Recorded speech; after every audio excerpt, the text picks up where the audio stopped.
Hello and welcome back to the Awakening Philosophy podcast. My name is Jed and today we are reading Philosophical Midwifery, and today is a fantastic one. Very excited about today's podcast because we are getting to a big question, a big puzzle that I have had my whole life and that maybe you have had, and a big puzzle that we all people who are interested in understanding our problems and removing problems should have. That is,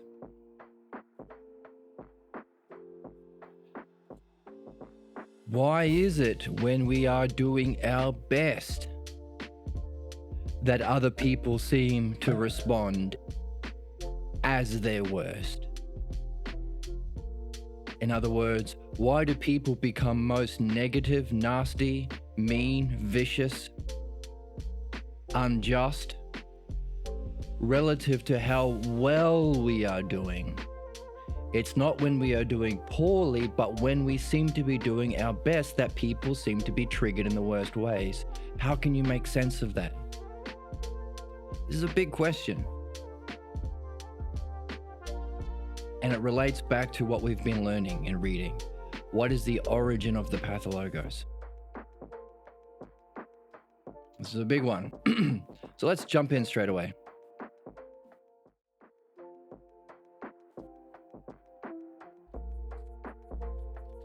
Here we are.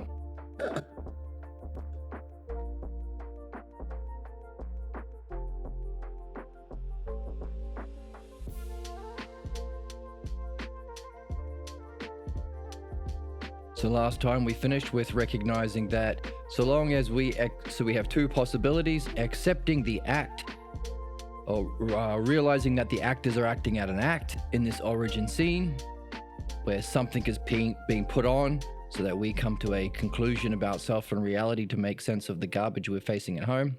And I think we can stop pulling punches now. Stop saying, "Oh, but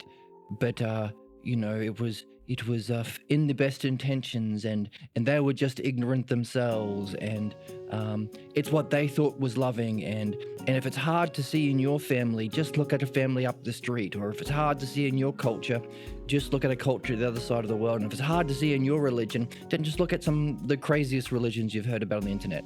I think we can stop pulling punches now and be real. If you're watching this far, you have enough maturity and integrity to not act childish and immature and take this shit personally. When we are understanding that our parents were playing an act on us in a certain way to make that we were with the intention that we would walk away with a false conclusion about ourselves and the world that would somehow make sense of the other nonsense we faced as a child. That's the Pathologos. Now, if the Pathologos is the most devastating force in our life, if it is the cause of human problems, if it is therefore the cause of all of the mass suffering, exploitation, genocide, destruction of the planet, wealth inequality, fascism and capitalism, all these terrible negative things we suffer, then I think we can stop being polite and pretending that it was something less than it is. And those actors passing it on to us were actually not as bad as they were. It was garbage. And if you're taking that personally, grow up. Is that harsh to say? Maybe, but we waste so much time dancing around it. And let's just be real, because we've got work to do here, people. We've got work to do if the human race wants to survive its inevitable distinction. That was the inevitable consequences of the playing out of our Pathologos. We will go extinct.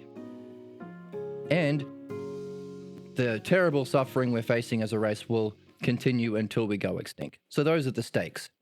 So if your feelings are hurt, that's okay. Take note of that. It might be important to recognize, because if you gain benefit in this kind of understanding, you probably want to tell your friends. You probably want to use it in every aspect of your life. And so it's important to acknowledge that when you started, you were a bit butthurt about something. You were a bit had your feelings hurt. You had the impulse to say, "Oh no, but not my family. Oh no, not my ma and pa. Sure, Hitler's ma and pa, and Trump's ma and pa, and Putin's ma and pa, and the guy up the street's ma and pa, and the people in the crazy religious sect block over their ma and pa, but not mine." Yes, that is a human impulse that's necessary to maintain such a insidious, destructive, false belief about self and reality. That has to be there, and we have to acknowledge it. But courage is not playing into it, not buying into what's false just because it feels true. That's courage. And as we saw last time, courage and commitment and maturity are rare but necessary if you are in this game to become a rational, mature human being. So, stay in it, stick with it. And so we have two choices: recognizing all that, recognizing that it was an actors playing out an act. So we have two possibilities reading in the text here: accepting the act and the performance as real when they weren't, or rejecting the whole performance as a big act. If we accept the drama as real, as more significant than our own experience, we will interpret all else in terms of it. The world, we will play out in whatever capacity we have in the world. If you have some political force, if you're an Adolf Hitler type character, or a Netanyahu type character, or a Donald Trump type character, or a Putin type character, you will play out on the world stage. You will relate to it the same way you were relating to the scene. Why? Because if we don't reject it as an act and think it's more real than what we are experiencing ourselves, we will interpret all else in terms of it. We will model ourselves in terms of what is presumed to be higher. We will sacrifice our true self-excellence for imitating this garbage. We will become less than ourselves. Who wants to be that? We will force our experience to fit a belief that is consistent with the themes of that drama. Even if evidence and reason says this isn't true, doesn't matter. We will force our experience to justify our false beliefs and our ignorance. So, worth recognizing it for what it is. As long as the structure is in place, it maintains the Pathologos. Okay, that's where we are. How do those, let's bring up my highlighter.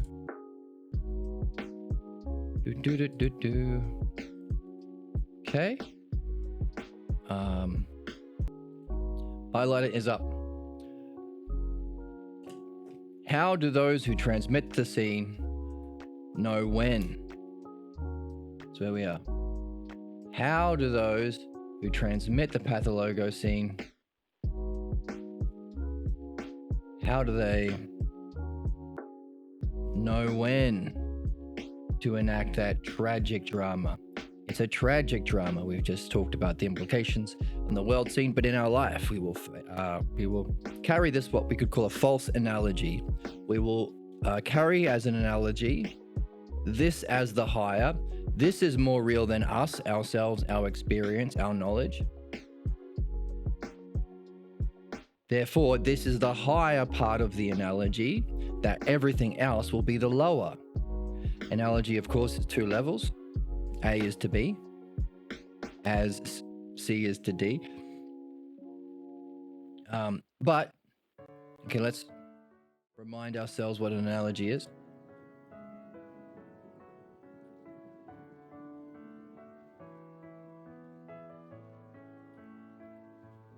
Analogy.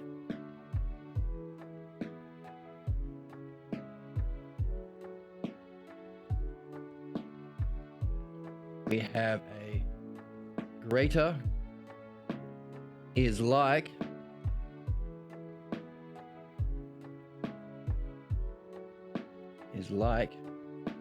the lesser.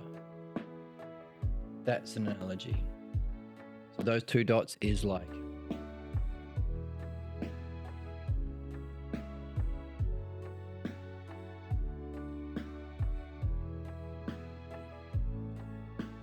So we talk about a shepherd is to his sheep is the lesser, as the king is to his people, to his subjects. Now, learning is going from here to here. Use what you recognize about how a shepherd cares for his sheep or watches over his sheep and guards his sheep and looks for the benefit of his sheep. Use all those relationships here to understand how a king should relate to his subjects. That's the higher we're after. But once you know the higher, once you know the ideal, you want to take it downwards to take care of your sheep in a more ideal way. The issue we are having is we will take the Pathologos origin scene,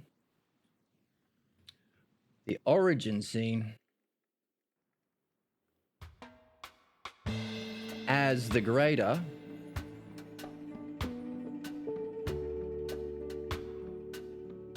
everything else.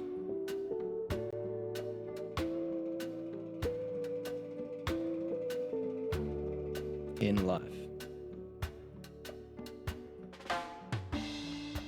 Hey, not just in this life, let's just say everything else. This is a kind of learning that we live out as a dialectic and relate to, become more like, and eventually identify with.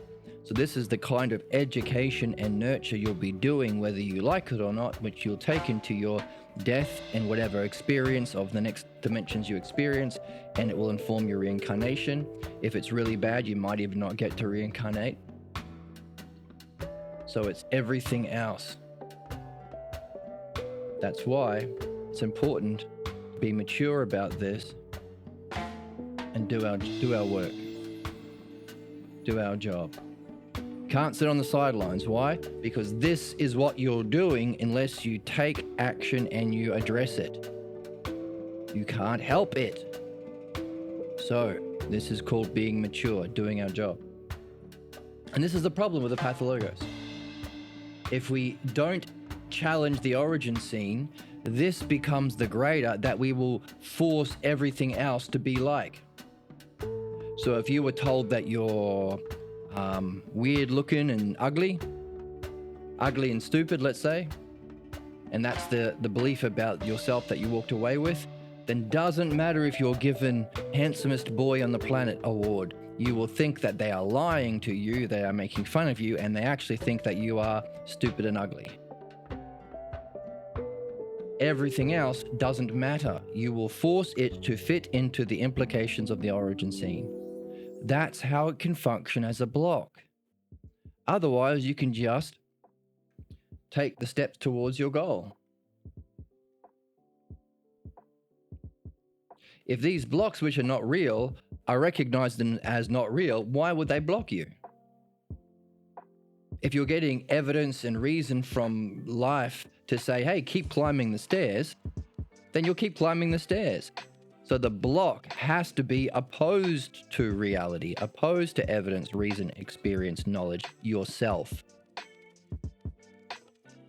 But it's a block. In other words, it doesn't allow your development. How can it do so? Because we're here to develop. It must be that you are taking this false idea of reality that comes from this origin scene as more real than the logos, than your growth, than the steps that you can take to reach and your goal. Your goal, the logos, the steps, your growth, all of these are not as real as the implications of the origin scene. That's how it can function as a block.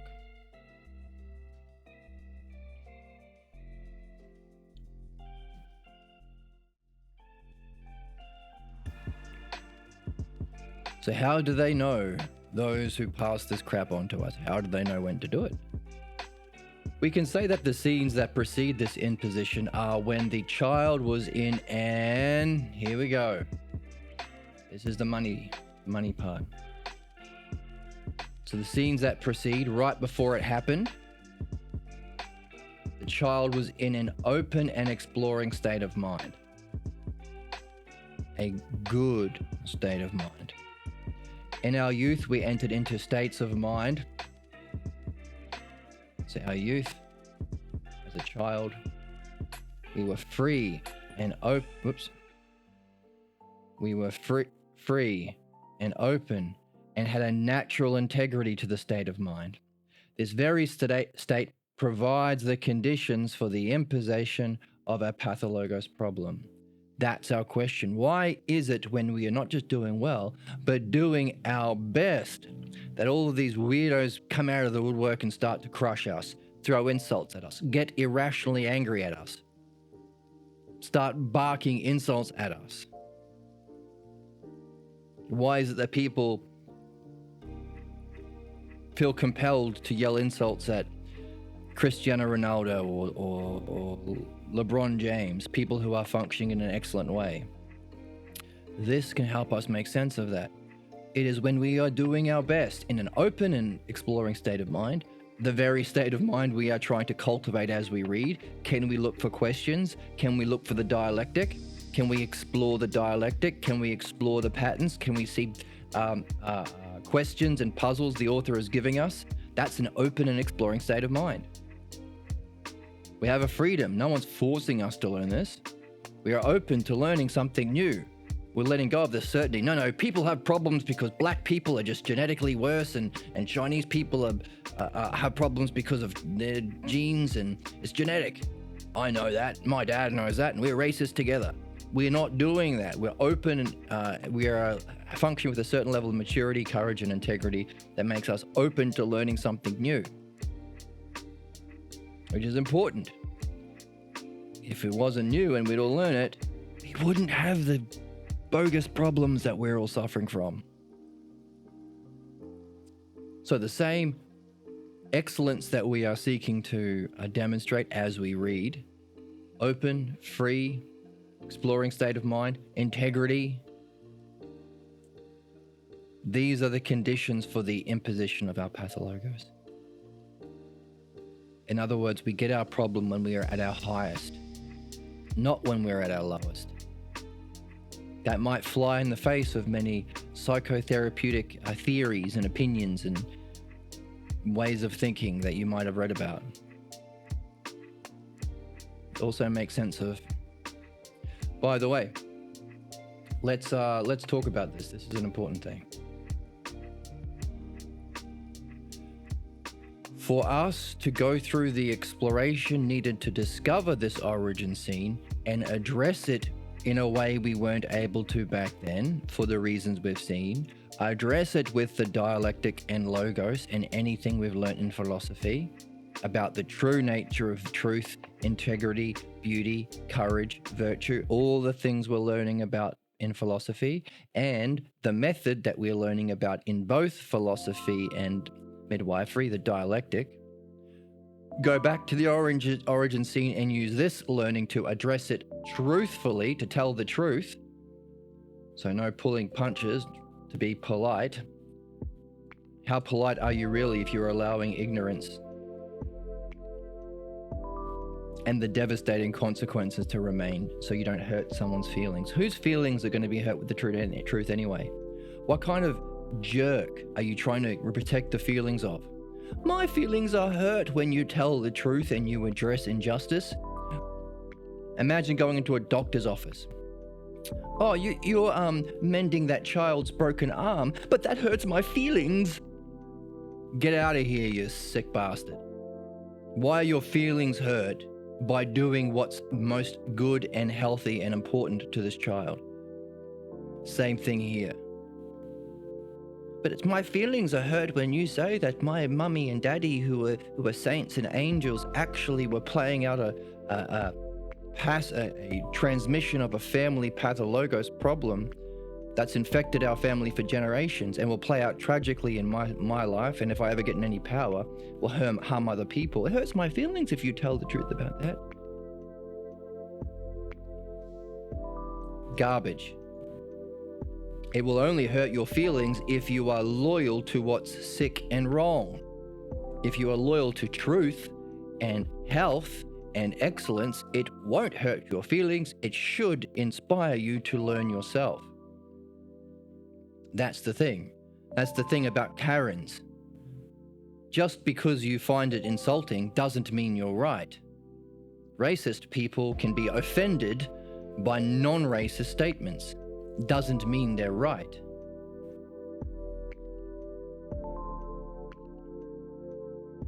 Okay? Ricky Gervais pointed that out a long time ago.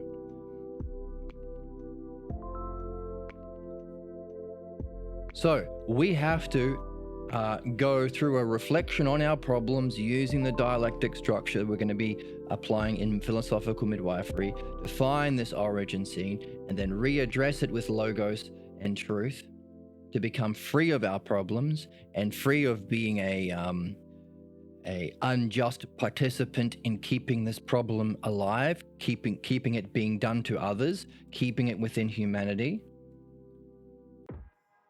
That process is called philosophical midwifery. Now you can say, hang on a second, the conditions for philosophical midwifery are an open and exploring state of mind, a free and open state which has integrity to it.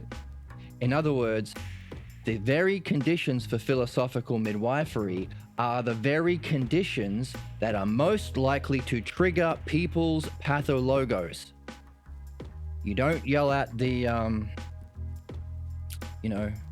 rookie bench warmer at the NBA game. You yell at the best. You yell at LeBron, you suck, LeBron James. That kind of thing. What does that mean? That means because this is what we need to do to become free of our suffering, become free of our problems, and ultimately to save humanity, it's very important and it requires a state of mind.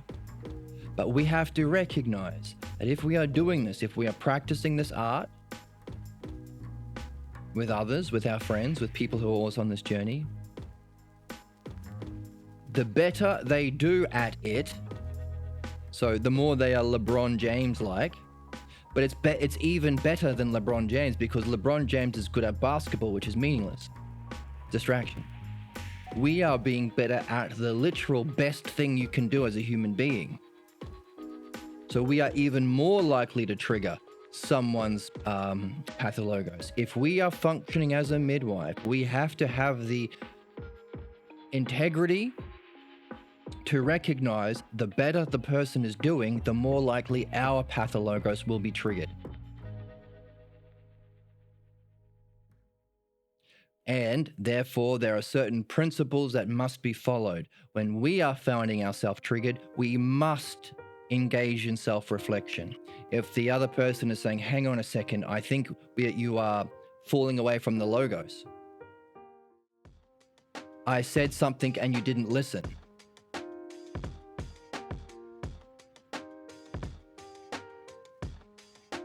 Or you ignored what I said. Or you attacked me. So what we do in philosophical midwifery is we follow the logos. So there's a natural language that comes from the pregnant party, and we apply the dialectic.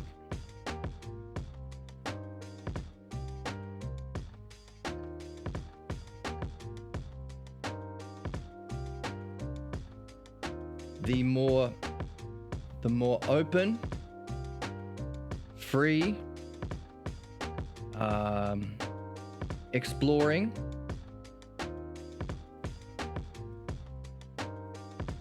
and integrity,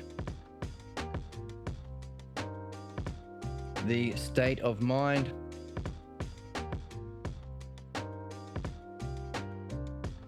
of the pregnant party,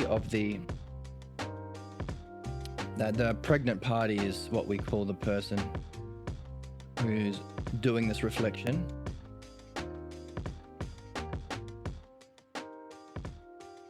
The more likely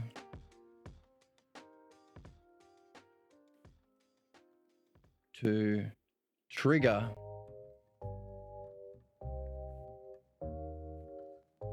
the pathologos imposition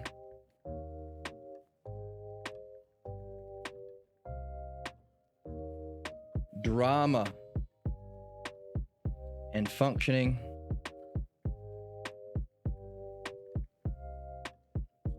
the midwife experienced.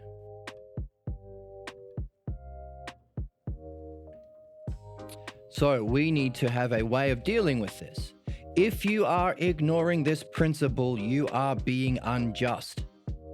And I can say that because I have seen probably over 1,000 different midwife talks.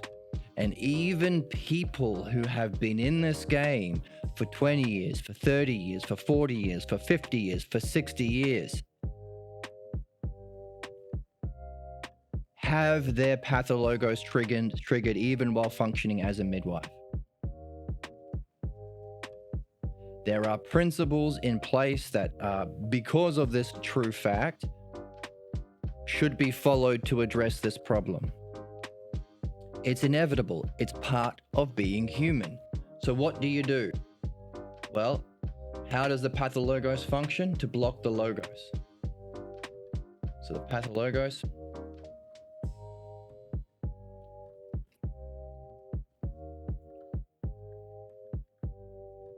So whenever this, following the logos and applying the dialectic, is blocked by the midwife,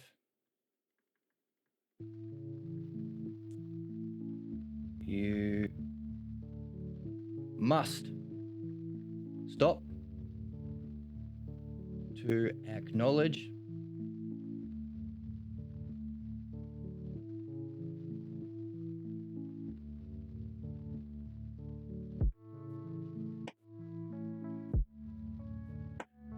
and address it justly.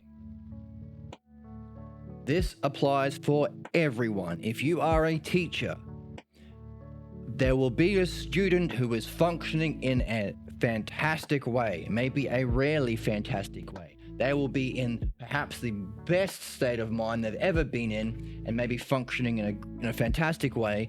This, if you are a teacher, is almost guaranteed to trigger, sooner or later, this. You to play out in a way that was done to you when you were in your best state of mind, something that will crush the spirit, crush the learning, crush the knowing, crush the selfhood, crush the goals of that student. If you do not acknowledge this, you are not acting justly as a teacher.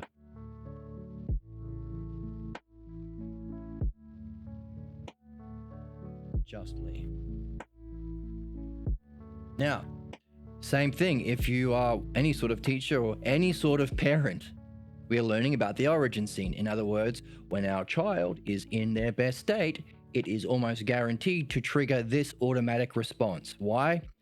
Because we're human beings. Even the author of this book that we are reading functioned in this way. Made him very puzzled. I love my son. Why did I snap at him the way I did when he was doing nothing wrong? Okay, if he was doing something wrong, maybe snapping even then wouldn't be a good idea. But he was in a very open, free, exploring state of mind.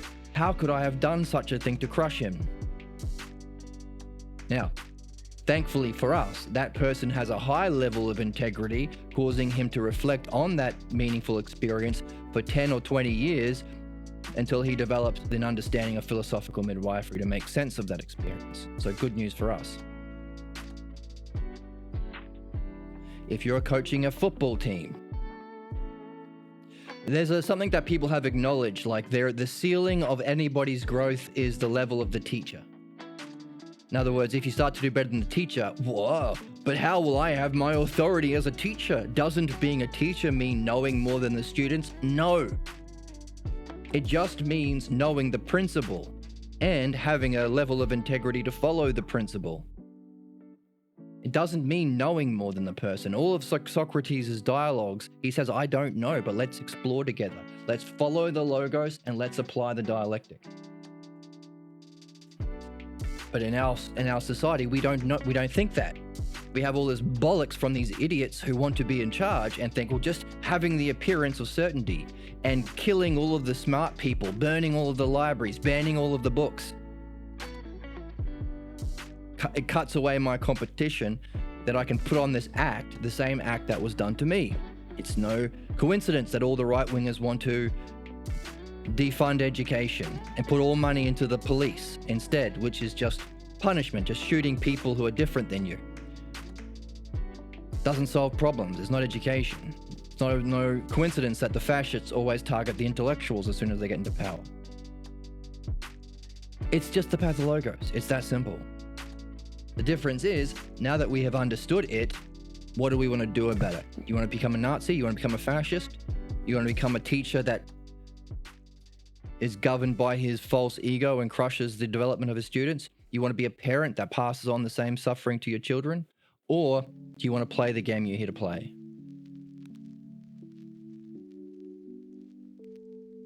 This is a call to adventure, the call to your quest.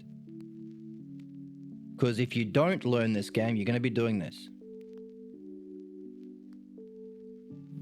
No two ways about it. It's not a matter of justice or neutral. It's either justice or injustice. And that includes midwifery. Okay, so we are going to be learning about the imposition that we suffered.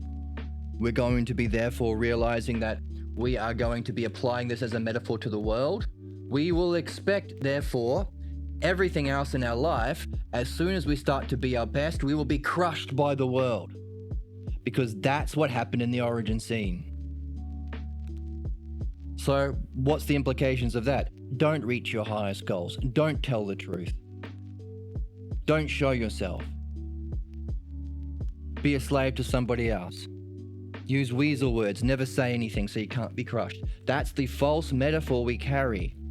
We think this origin scene is the higher, everything else is the lesser, so we interpret everything else relative to that, and we ourselves play the role, the roles in that. We will either be the one being crushed or bullied, or we will look for situations, maybe in our jobs, maybe we will have kids of our own, where we can play the other role, because these are the only roles on the table. And would you rather be the bullier or the bully-e? Being bullied. Therefore, human beings who are not in this game, whether they like it or not, are unconsciously or maybe even consciously seeking positions of authority where they can play out the bully or the tyrant role to other people with impunity, giving them a temporary alleviation from being the one being bullied. Because we are carrying this analogy, this becomes how we relate to ourselves in the world. You've got two options. What do you want to be, the bully or the slave? There's a third option. Learn midwifery. Escape. Realize this is a false dichotomy. And you can only do that in this quest. So this is the truth, and this is a call to adventure. Now that you have heard it, you can't escape it. The question, the choice on the table for you is, do you want to stay trapped in that prison? Or do you want to do the work needed to become free? Now your Pathologos will say, no, don't do the work to become free, because it's when we are in a free, exploring state of mind that we get crushed by the people in the outside world. Not necessarily. Especially if you understand this, you can navigate. And by the way, we think we're going to get crushed in the same way that was done to us in our origin scene. But everyone has a different Pathologos. People are going to be triggered at different times and respond in different ways. And if we can anticipate it, we can maybe sidestep. Which is what we're talking about now, because we need to be doing the best activity, which is addressing this injustice, becoming free to do justice, which means we are doing the best kind of activity, which is not a one-person game. So we're looking for people also with the level of integrity, courage to do their job. And you can join the Discord to find like-minded people. But that means that we need to be able to create the conditions in our midwifery sessions, the sessions where we reflect on the patterns of our behavior that cause our blocks, trace it back through our past to the origin scene, and then address it with the logos and the dialectic we've been learning that we didn't have as kids, which requires us to be in the best state of mind. And formally, the midwifery sessions, we do our best to create those conditions. It's a safe environment. There aren't a pack of jackals waiting in the wings to pounce. I've seen that happen. I've experienced that many times. I learned the hard way, so I'm passing this on. Creating the safe conditions for this. But that also means for the midwife themselves. Why? Because the better they do in the best activity in the world, midwifery, the more likely it is to trigger our playing out that role. Even the greatest, Pierre Grimes, function in that way. It's inevitable. So what? So we have to recognize, because it's our blind spot, evidence that we might be in our problem. How do we do that? Well, if our job is to follow the logos and apply the dialectic, which is the exact same job with philosophy, only philosophy is on what's true, midwifery is on what's false, then all we need to look for is deviations from that. Now, an easy example is if you've ever talked to a fundamentalist religious person, and when I was young, I used to do that quite a bit before I learned more about the nature of Pathologos. I would go to these Bible thumpers on the street and say, oh, by the way, let's look at this. So you think the Bible is literal? Yeah. So the Noah's Ark thing, you think that's real? Oh yeah, there's lots of evidence that says that there is a flood in history. And so two of every animal on this boat, right? What do they eat? Huh? Well, I mean, lions eat deer and gazelles. Wouldn't they have eaten the gazelles? What happens when they follow along to that point where there's a potential challenge to their way of being and their beliefs? They will block the logos. They'll say, shut up. They'll say, oh, but here's a quote. They'll try and do this thing that the politicians use when they're asked a question. They will say, it's called a look tangent. You have a politician on your talk show and you say, so what are you going to do to address inequality? And instead of answering the question, they use this magical word that politicians use, look. So what are you going to do to address wealth inequality? Because that's the cause of our suffering and the cause of like 99% of crime. And suffering and disharmony within society. Now, what will I say? Look, my opponent, blah, blah, blah, blah, blah. Look, or listen. There are many things, blah, blah, blah, and they'll go on a tangent to drop the question. Now, if you have any integrity as an interviewer, you need to hold them to the logos of the question. So that's an evidence of a block to the logos. That could be what, in this example, the Christian does. Well, look, religion is important because, well, that's a tangent. I didn't ask you about that. I asked you, what are the lions eating on the ship? They might start getting angry. Or they might start calling you a heathen. Oh, I'm not answering that question because that's the devil asking me the question. Oh, you almost caught me, devil. Or they'll get their friends to gang up on you. There are lots and lots of ways of blocking the logos. The point is, those people don't care about integrity and truth. That's following understanding. Understanding is following the logos, applying the dialectic. Understanding is that level. Have we written it on the board already? Here we go. Understanding or dianoia is a greater cognitive function, epistemology, cognitive function, that allows you to look back on our false beliefs and understand and remove them. That's our principle. You can't solve problems caused by beliefs with beliefs. You can't out-belief a belief. That's the problems we face on a global scale. Oh, I don't like Muslim beliefs. Let's genocide them with our Jewish beliefs. That's not going to work, son. You have to go above, like that's Einstein's quote, you can't solve problems with the level of thinking that caused them. It's the higher cognitive function and the higher level of being, ontology, that has the ability. So understanding is what we're developing. We're understanding the logos and dialectic, allowing us to free ourselves from problems caused by beliefs. Also in philosophy, it's understanding and dianoia that has the potential to, when applied to the truth of self and reality, open ourselves up to experience the higher ontology or levels of reality, experiencing the realm of being. But likewise, in philosophy, we don't want to just stay with that experience of everything, of enlightenment or whatever. We want to go beyond that.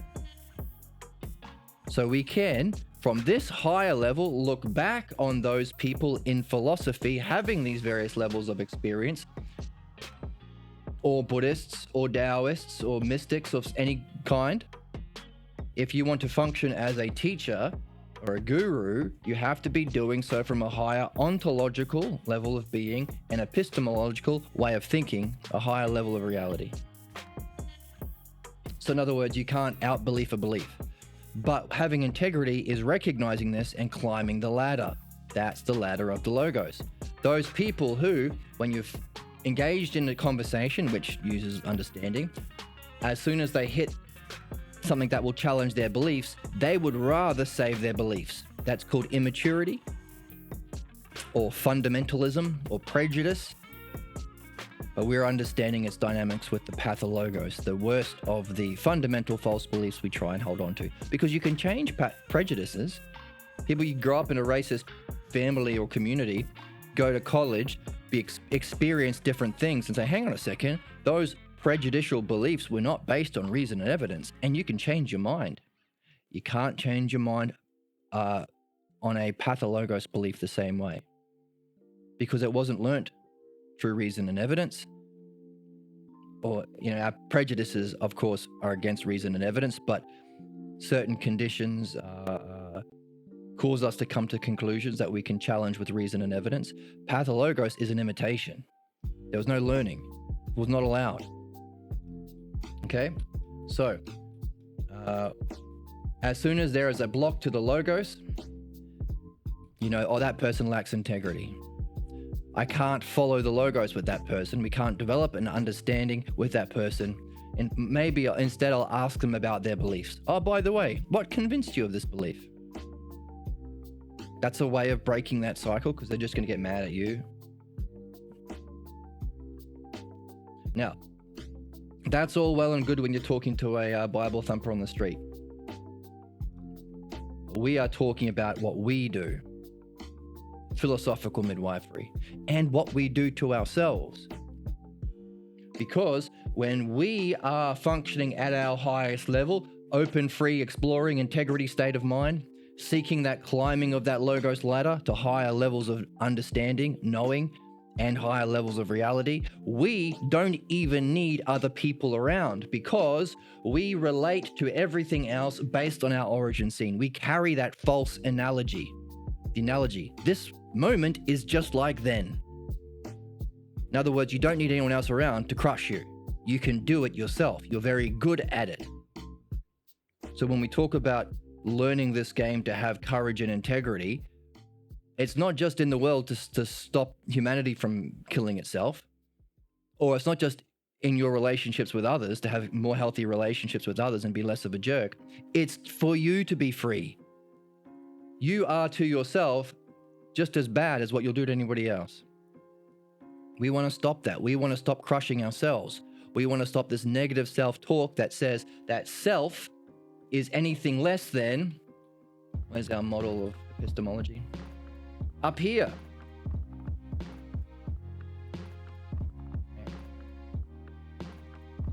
These levels of cognitive functions have at its highest the self, higher even than the divine.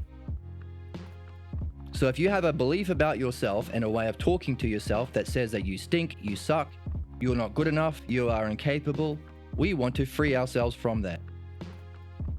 How do we recognize when we're doing it when we're blind to our pathologos?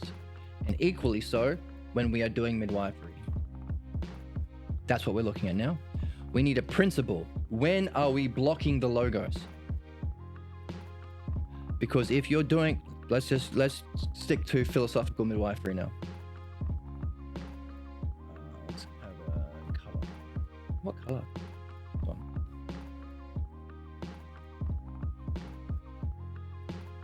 How can you recognize when you or your midwife is functioning in this way? Well, easy. A block to this. That's literally what a block is. So what will that manifest as? Well, you're following the logos. So when is, let's have a different color. When are people not following the logos, but bringing in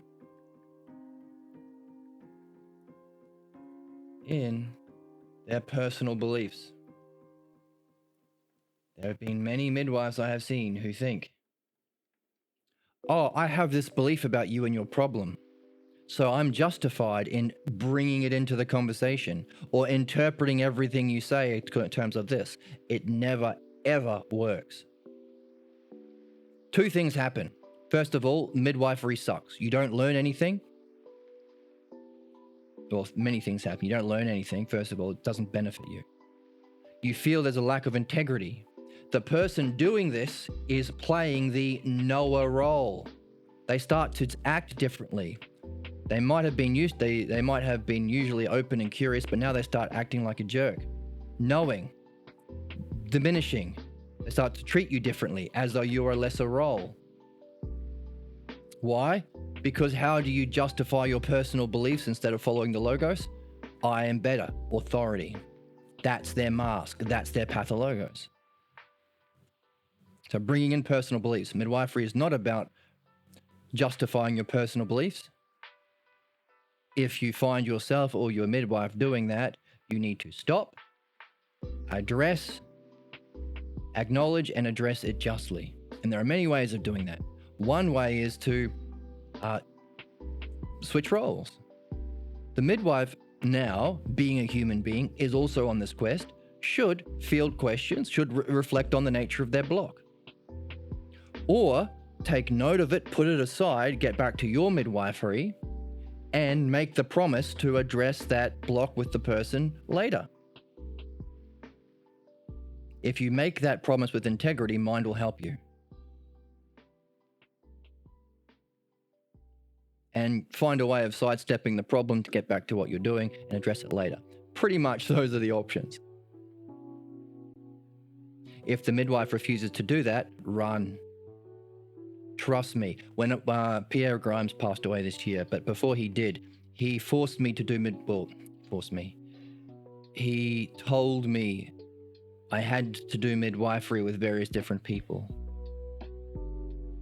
And I was very confused because there's a principle in midwifery that you can't midwife someone past the level of development you're at yourself. So I was wondering, why was he wanting me to do this with these people? But I did it because he was Pierre Grimes. I trusted him. Disaster. Every single time.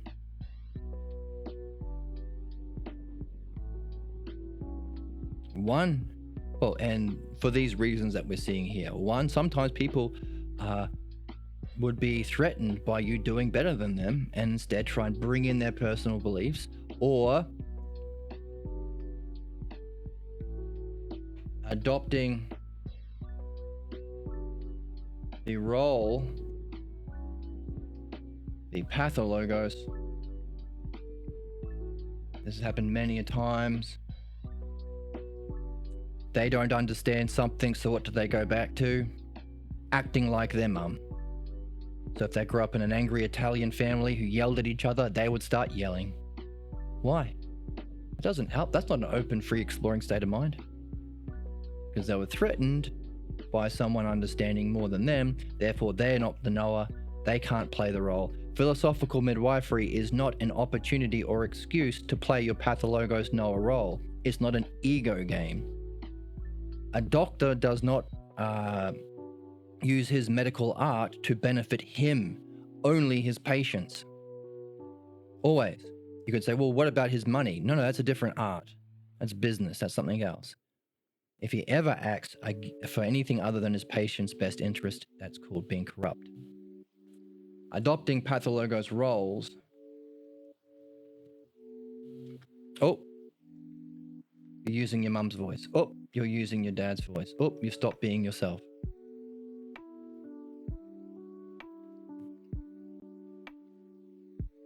Not listening.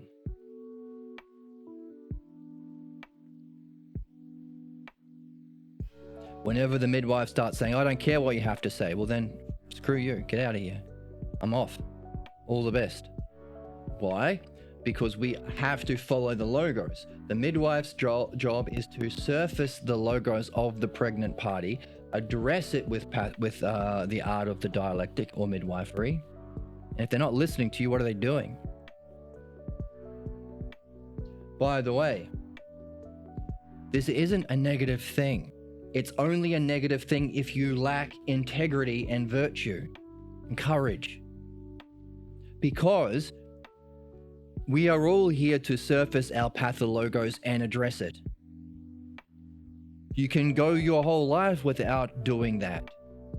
In other words, you have to be seeking the highest kind of activity to fully surface your problem. So you can address a lot of your problems, but not actually free yourself from your pathologos unless you get into being a midwife yourself, because that's the highest level of functioning and it's going to surface the greatest depth of your pathologos.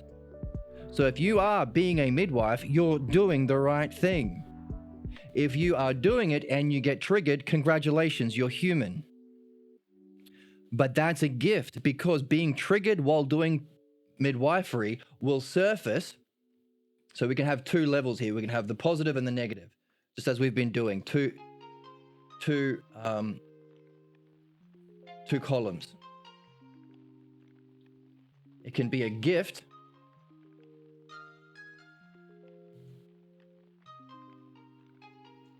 to surface clues about one's own pathologos. In other words, the fact that you will get triggered as a midwife because it's the most meaningful thing, and you are trying your best to create the conditions of this open, free, exploring integrity state of mind, you will get triggered. But that's fantastic, because it's a gift to surface the clues about your own pathologos, which is what you're here to solve. You're here to discover. This is not a negative thing. It only becomes negative if you lack integrity.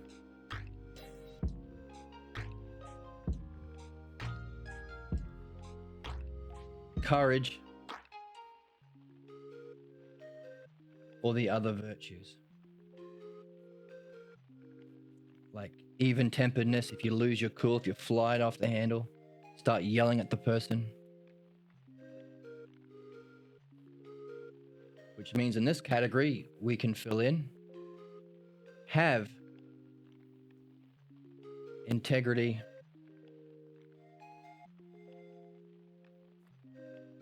courage,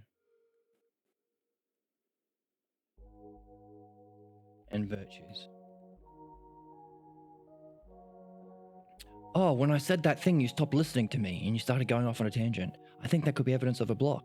Really? That's fantastic. Thank you so much. I'll write that down. Should we keep going and I'll listen to you? I'll try my best to listen to you better now. Okay, yeah. Oh, I said it again, but again, you didn't hear me. We've got two things. We could take a break and I can reflect on what was blocking me from here listening. Or we could address the topic from a different angle to maybe sidestep temporarily my block. Those are the only options. If they say no, they're not in the game. They're using midwifery to play out their pathologos injustice, which will harm their soul. So I should have stopped when that was happening, but I didn't, because Pierre Grimes said, keep going to these different people. And now I understand why. He wanted me to understand this.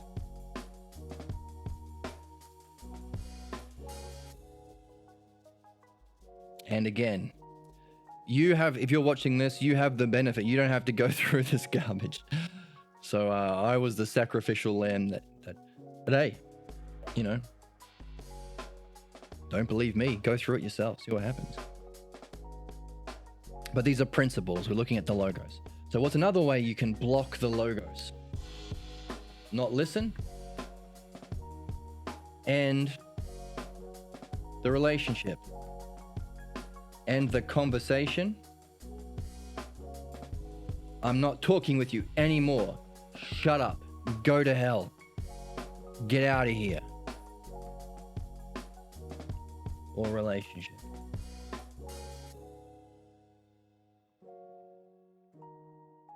Well, hang on a second. What about the people who are... What if you're over here and they are lacking the integrity and they're refusing to address their problems as a midwife? Shouldn't you end the relationship? Yeah, well, that's important to understand who's doing what here.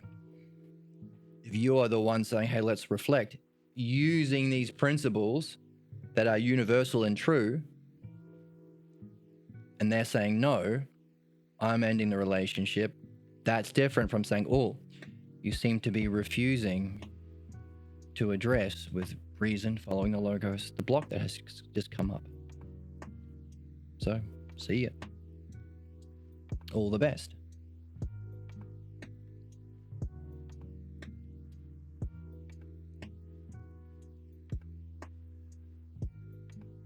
So this has been a problem in the past, and when I met Pierre in real life many years ago, after I was studying on my own through the internet for a long time, I was functioning as a midwife myself.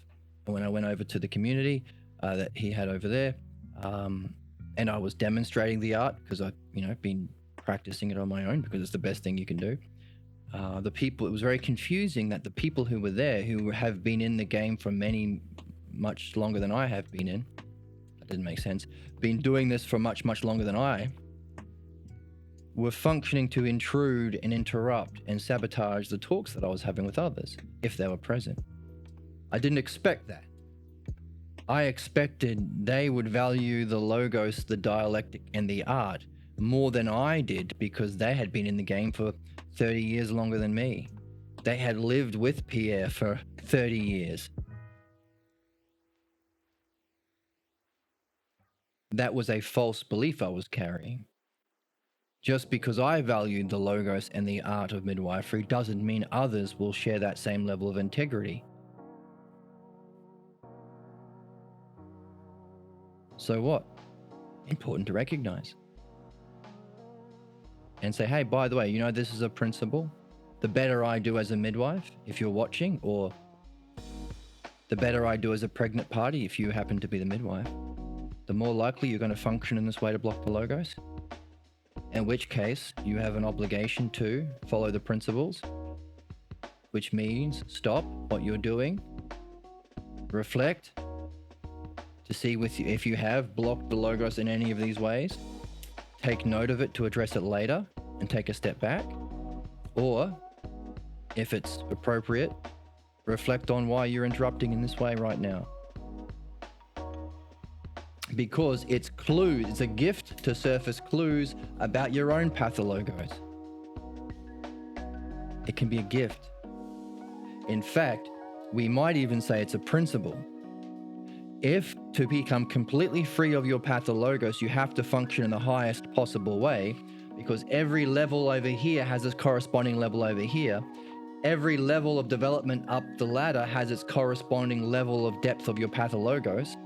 Then you will not completely surface your pathologos unless you're going for excellence. That's why we say to be in this game is to be seeking excellence. If you're not seeking excellence, you're not really in the game. And this highest way of functioning is midwifery, or at least includes midwifery. So you're supposed to be functioning as a midwife, and you can expect your problems to come up. The difference is if you have integrity or not, to reflect on it.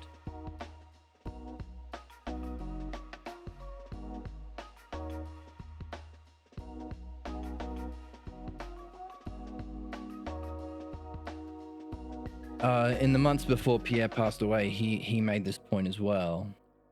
And it was very puzzling that even though he was saying it, it can be very difficult for people to do. So I am encouraging you to do it anyway. Yes, it's going to be challenging. Do it anyway. Do it anyway. Jump those hurdles.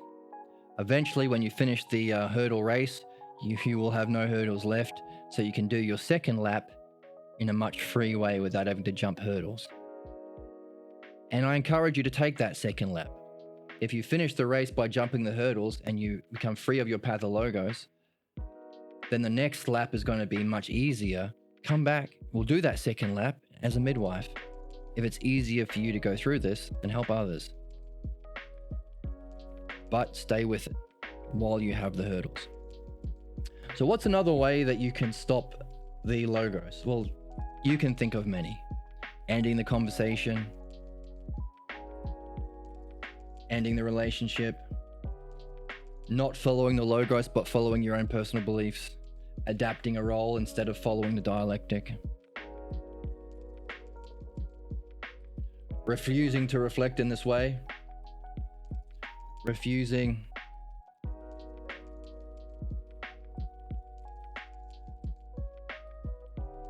to self-reflect.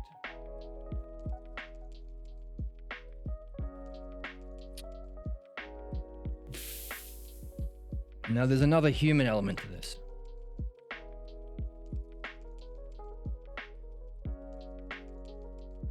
Which is why it's important to have this. If you don't do this, if you don't have integrity, courage, and the virtues to self-reflect,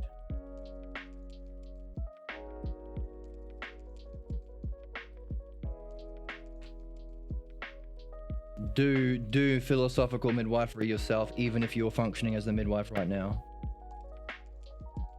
What will happen? You will have a friend that you're going through this with. They will point out, oh, there seems to be a block here. And maybe even, oh, it's a repeating block. It's been happening before, which means it might be evidence of a pathologos, which is a gift. If you say no, you are going to be buying into your own pathologos. And what does a pathologos do? The pathologos has to defend itself. One of the ways of defending itself is ending the relationship.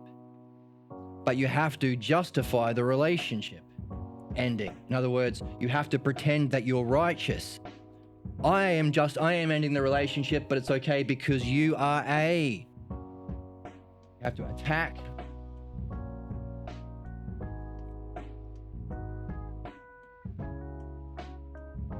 The other person to justify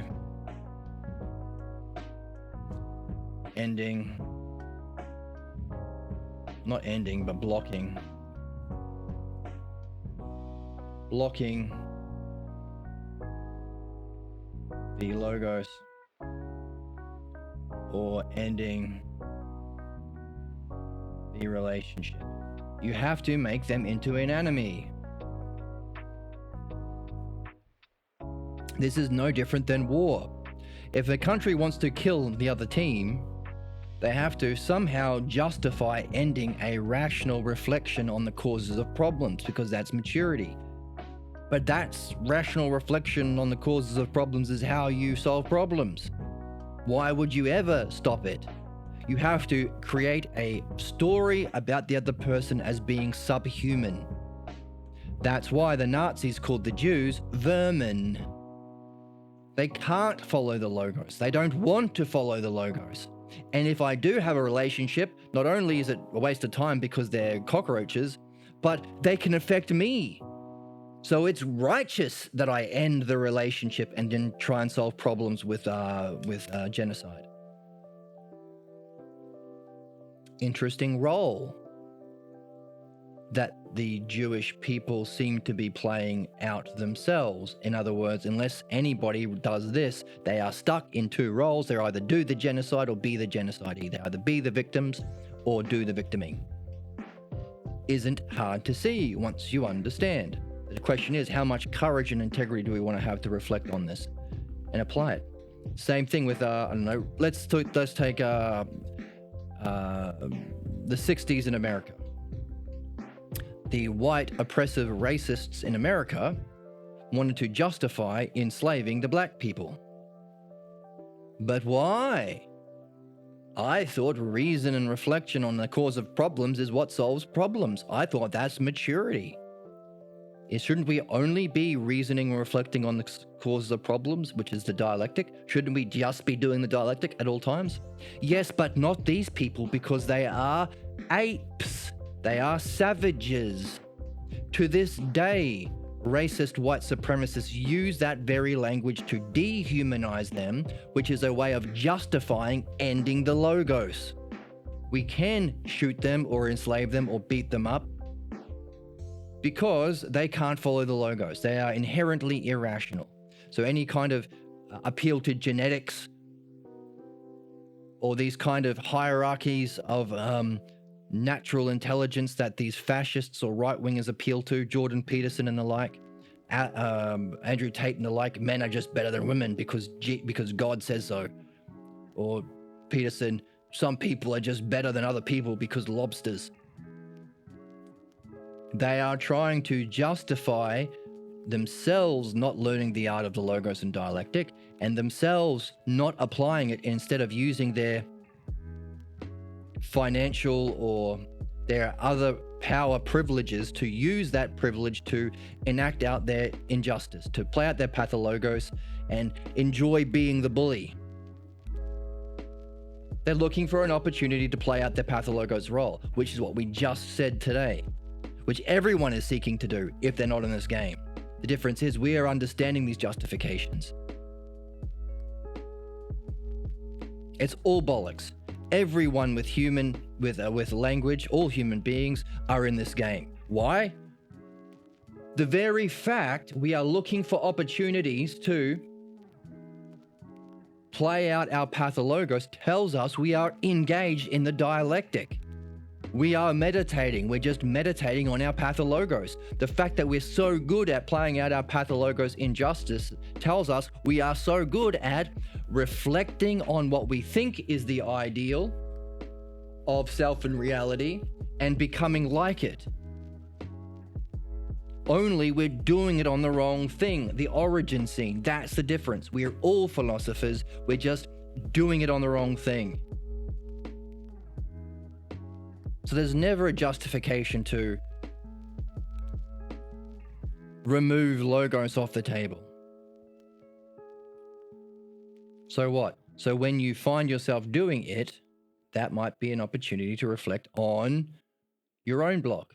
Now, I say, why am I bringing this up now? Because I'm saying, look, it's very important for you to do this, because if you are fortunate enough to have in your life another human being with the level of intelligence and self-reflection to actually be in this game, level of integrity to be in this game, so that you can do philosophical midwifery. Take it from me, someone who grew up in Australia. There ain't no philosophers down here, mate.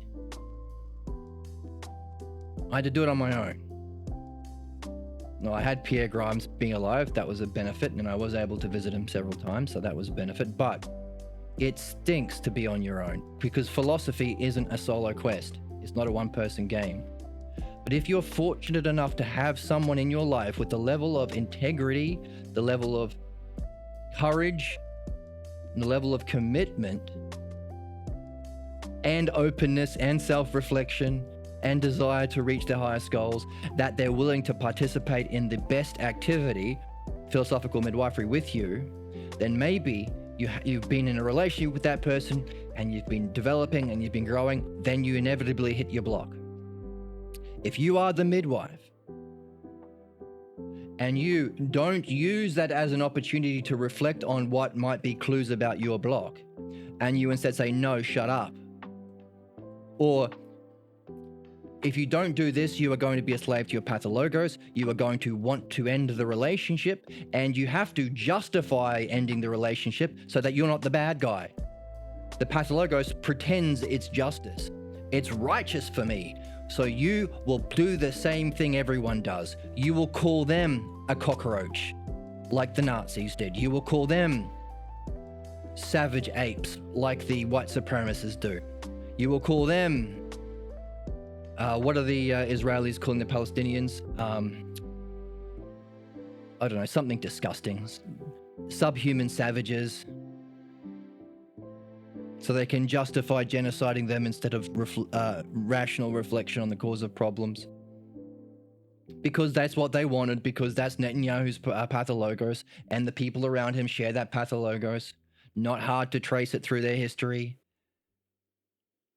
So in other words, I'm really encouraging you to do this, because if you don't, you will start to abuse your friend. Call him all these sorts of names that say he's irrational and can't do the logos. He's evil and doesn't want to do the logos. And he's poisonous, so if I try, he will infect me. Those are the three big ones. You will call your rare friend those things in order to justify ending the relationship because you don't want to reflect on your problems. That will come up in midwifery. So be this person. Don't harm your friend. Cherish your friend. These kinds of friends are rare. Cherish that relationship. And if they are, you must, well, it's okay, I'm doing midwifery with someone else. Chances are that person you are going to because they are not at the level of skill of midwifery that can trigger your problems. In other words, it's comfortable with that person. Maybe they're dumber or less involved or less developed in solving their pathologos. Maybe you can bully them. Maybe there's something more comfortable about doing midwifery with that person that you're just using. Well, oh, no, I'm not stopping midwifery. I'm just doing it with that person. Because they don't challenge you? Because they're giving you an opportunity to play this bully role? By the way, I've seen this. If you're using midwifery in that way, you will become more like that person. And if that person is blocked by their pathologos, which makes midwifery kind of less significant and meaningful because of the nature of their block, you might buy into that because it gives you a safety from your other friend who is challenging you. Not because they're bad, not because they're a vermin, not because they're a cockroach, not because they're poisonous or savage, because they are functioning in a very high way, self-reflecting, using the logos, using the principles of the logos, using the principles of this book we're doing. So using that level of understanding and this level of state of mind. Those are the two things, understanding and state of mind. That's what it means to be human. Free, open, exploring, integrity state of mind, and an understanding of following the dialectic, using the dialectic to follow the logos. If your friend is doing that, that's what will happen. They are probably going to trigger you. So I'm strongly encouraging from personal experience and after watching probably over 1,000, maybe 2,000 or more different midwifery talks over my life, seeing people come and go in this way and other ways and experiencing it firsthand, I cannot recommend strongly enough being this sort of person. Because not only will you end the relationship that's rare and precious, you will be a jerk to justify it.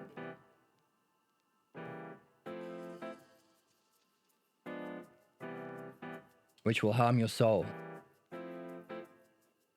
So what do we do instead? Easy.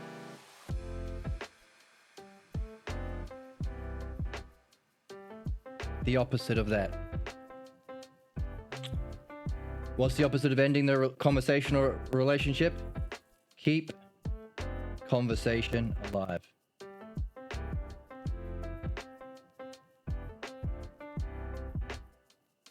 What's the opposite of bringing in personal beliefs?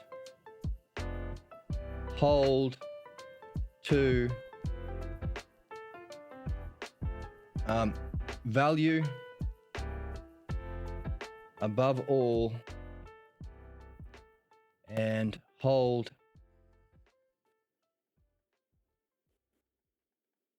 to these principles of understanding.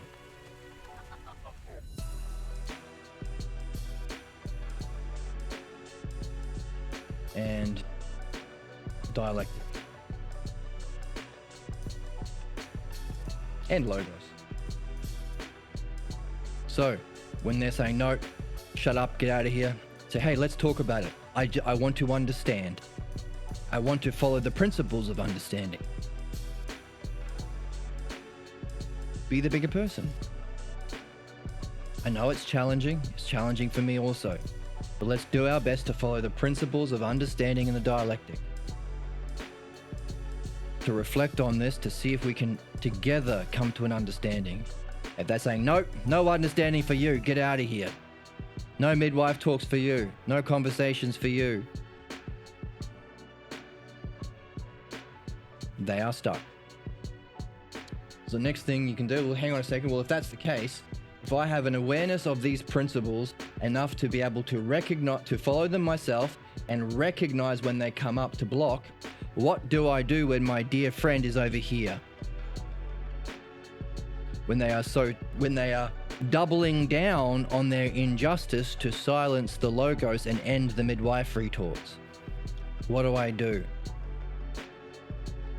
Where it's clear that they are stuck in their pathologos and they're doubling down and tripling down on it, and the only thing that will get them out is philosophical midwifery, the thing that they are refusing to do. What do I do? Good question. Let's carry that question as we read. That's a big one.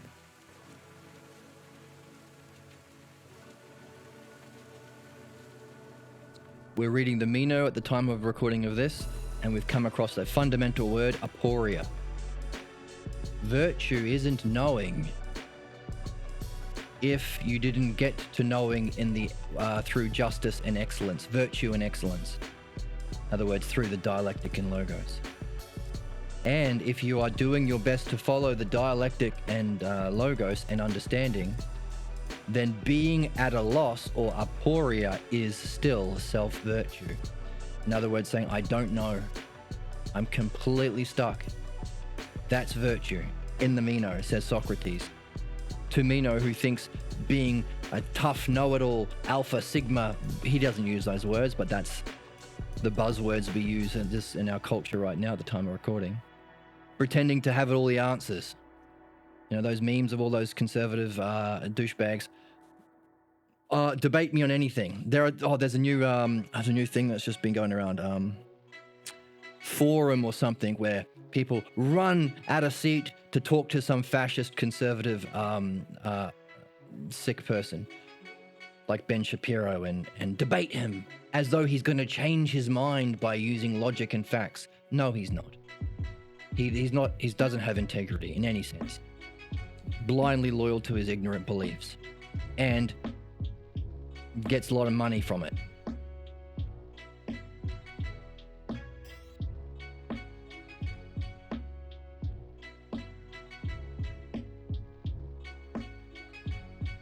Those people think what it means to be known because they don't believe in the logos. They don't understand the logos. They don't think there is any truth.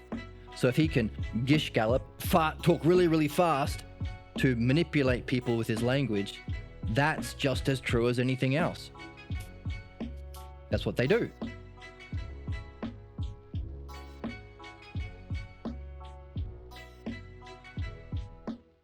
So the worst thing for them is to be puzzled, to admit they don't know, to be at a loss, because they've been owned in a debate. Oh, I've got you confused. I owned you. Bollocks. So even though these are fascist right-wing grifters, still debating them isn't helping anything. We want them to be okay with being puzzled, okay with having a problem, okay with being at a loss, okay with, what's the word? Aporia.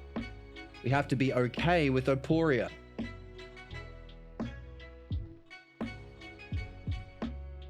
Okay with aporia, or at a loss for money, at a loss for answers, at a loss for knowing, at a loss or puzzled, completely puzzled,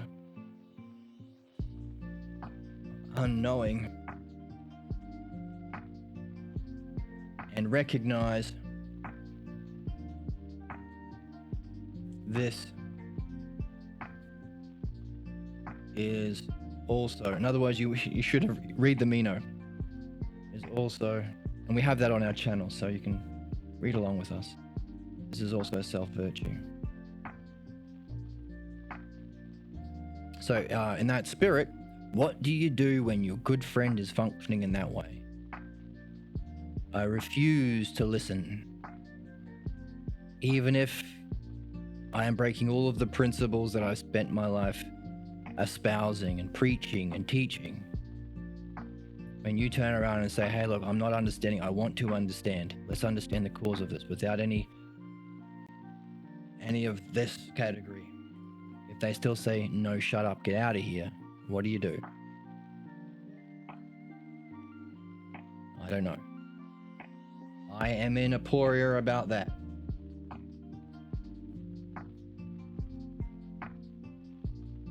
Right now in my life, there are people in my life who are in that level, at that block. I don't know. I have a sense that I should be helping them because they are not doing well. But because they have created this attack and doubled down on it and tripled down on it, it can be very hard for them to be okay with being in aporia. So whatever I say, hey, you're in a problem, or maybe you're in a problem, let's have a look. Or, hey, I've been doing midwifery with you, maybe you do it with me. That's, by the way, that's the principle. And every day they get worse. So it's a puzzle that we can be puzzled about. And if you're not at that stage yet, maybe you will one day, if you're lucky. But hopefully we'll come to an answer to what we should do with a person in that situation. Maybe there's nothing you can do. I don't know. I hope there is something you can do. There's one thing we can do is be a model of this ourselves. So if we are doing philosophical midwifery, or being a parent, or being a teacher, recognize that we will hit this block when our students, our pregnant party, our employees are functioning at a high level. Be this person, have a level of integrity, be okay with not knowing, and reflect on yourself just to get the gift of the clues, because the moment that you lost the logos is a clue. Every aspect of that block that comes up is a clue. When it came up, how it came up, the state of mind you're in, the words that came up are all gifts and clues for your own development, which is what you're here for. You think you're here to be a football coach? Bollocks, you're not. You're here to be, if you are a football coach, then be the excellence of a football coach to help your students, your football players, to be able to be this sort of person. And most importantly, because you're challenging your players to be the excellence of themselves, some of them will hit levels of excellence, which will challenge you. You're here not to be a coach, but to be challenged in that way. Recognize that every one of those blocks to their logos, to their excellence, to their states of mind, are gifts and clues to surface your pathologos. Being a coach does not mean being perfect or all-knowing or Jesus-like or some bollocks like that. It means having the integrity and courage and virtues to reflect on yourself. That's what it means to be a coach. Not having all the answers, right-winger, racist, fascist parent, teaching these beliefs to their kids. Well, I know all about them Chinese. No, you don't. And that's okay. Be this sort of person.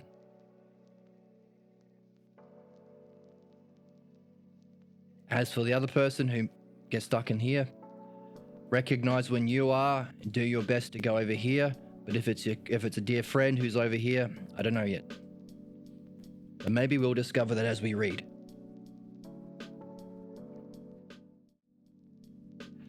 So that's a big one. All of that was just from this sentence here. This is a biggie.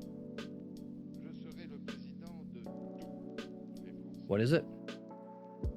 The scenes that precede. So like I was talking about, what happened immediately before you broke the logos?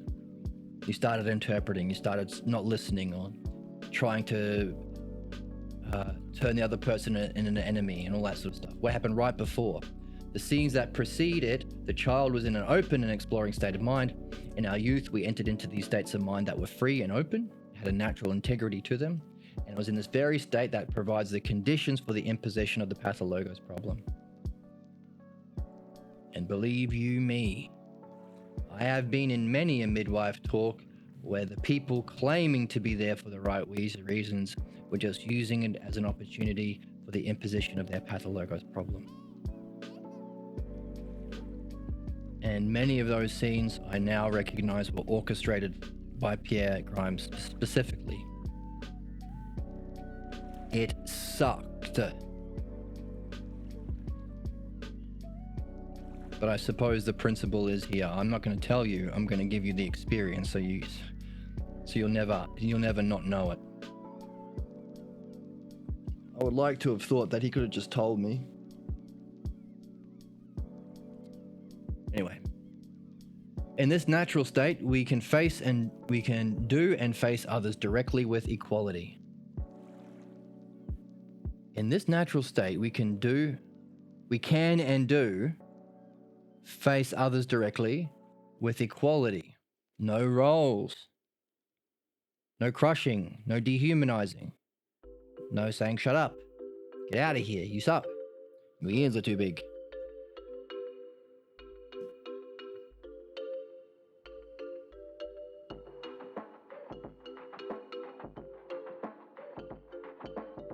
It is natural. Okay, this is the other part of it. This was the puzzling part I talked about. I was really puzzled when some people were not approaching midwifery and the logos and philosophy with the same level of integrity I had.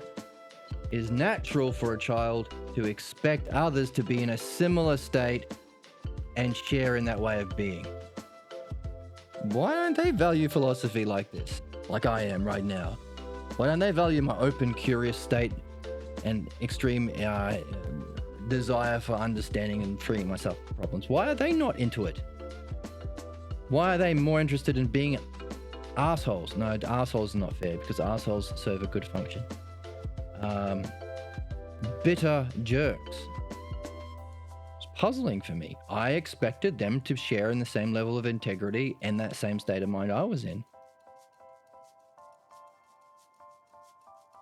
It is from such open states that we discover what is most our own.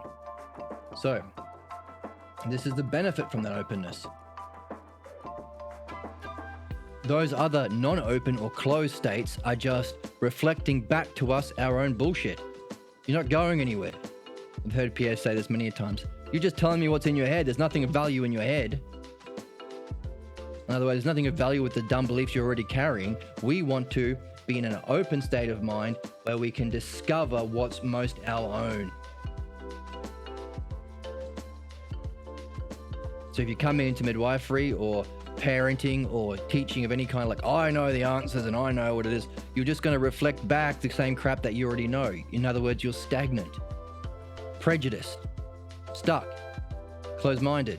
We want to be matching as much as we can the highest states of openness, like Socrates is in aporia in the Meno, so we can be open and receptive to discovering what's most truly our own. What was an access into our own world becomes a passageway. Interesting. A passageway into another's. For this open state becomes a doorway into the Pathologos. That's the key. Whoop, be right back. Okay, and I'm back. So, as we were reading,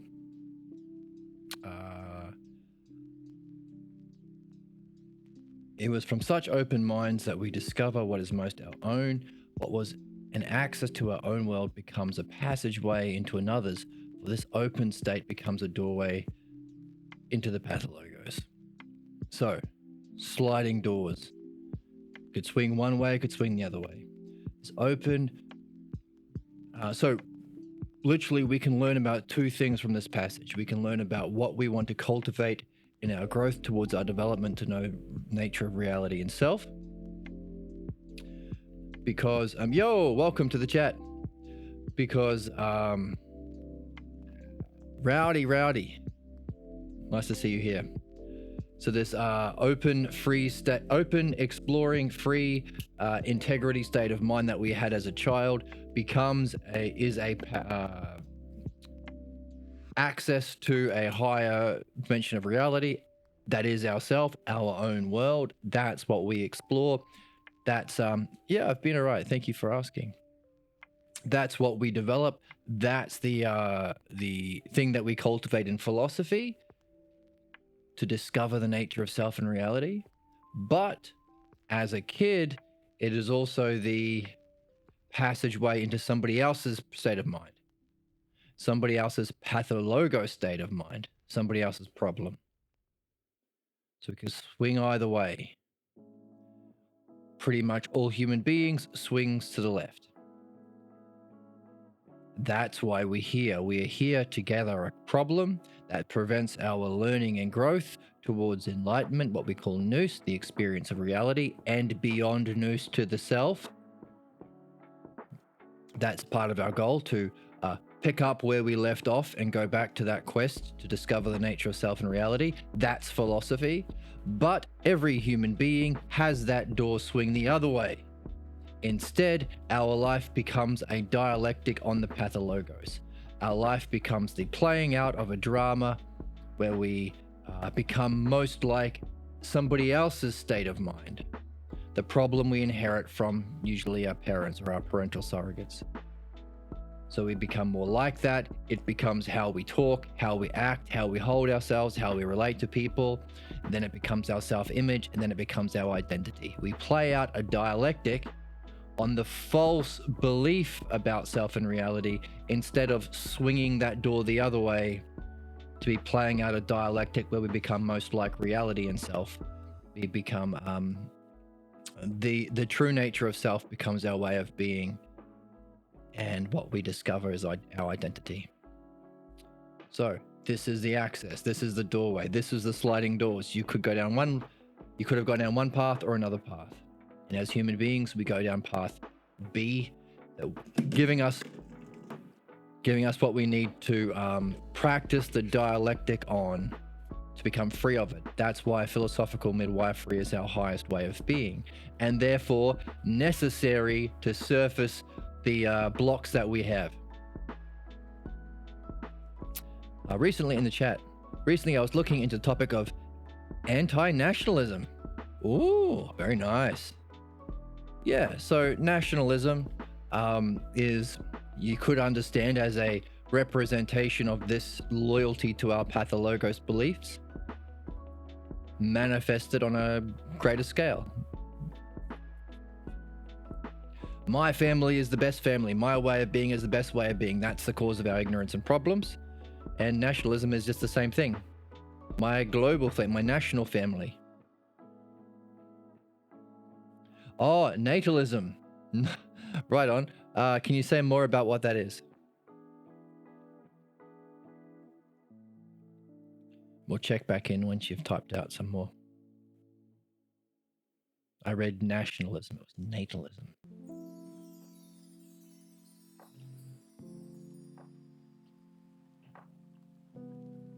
So, there are times, of course, as we wait for our friend to type out more, there are times, of course, when our parents allow this state to be cultivated.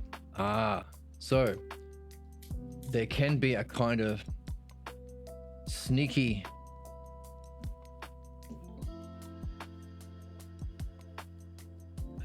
kind of allowance. There are times when parents allow this state to be cultivated, but sooner or later, This state sets the stage for the intervention and imposition of the parental concerns. That thing that most people, or unless you're in midwifery, we're all motivated in our lives to find some sort of opportunity to play out our dumbass beliefs and our concerns.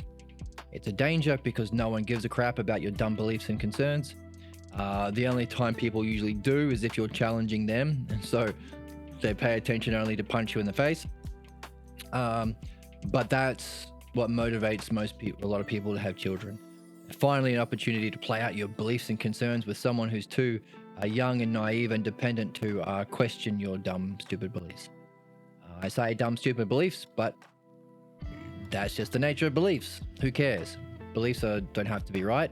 Understanding is what we want to get to. You don't go to university to get beliefs, you want to understand. I might not explain it best. We're back in the chatty chat. Basically, it is the position that it is better to not bring further sentient life onto the planet, considering the asymmetry of well-being. Not suffering is more than net pleasure. Yeah, makes sense. I understand that. Why would you bring a child into a world rife with such inequality? I understand that position.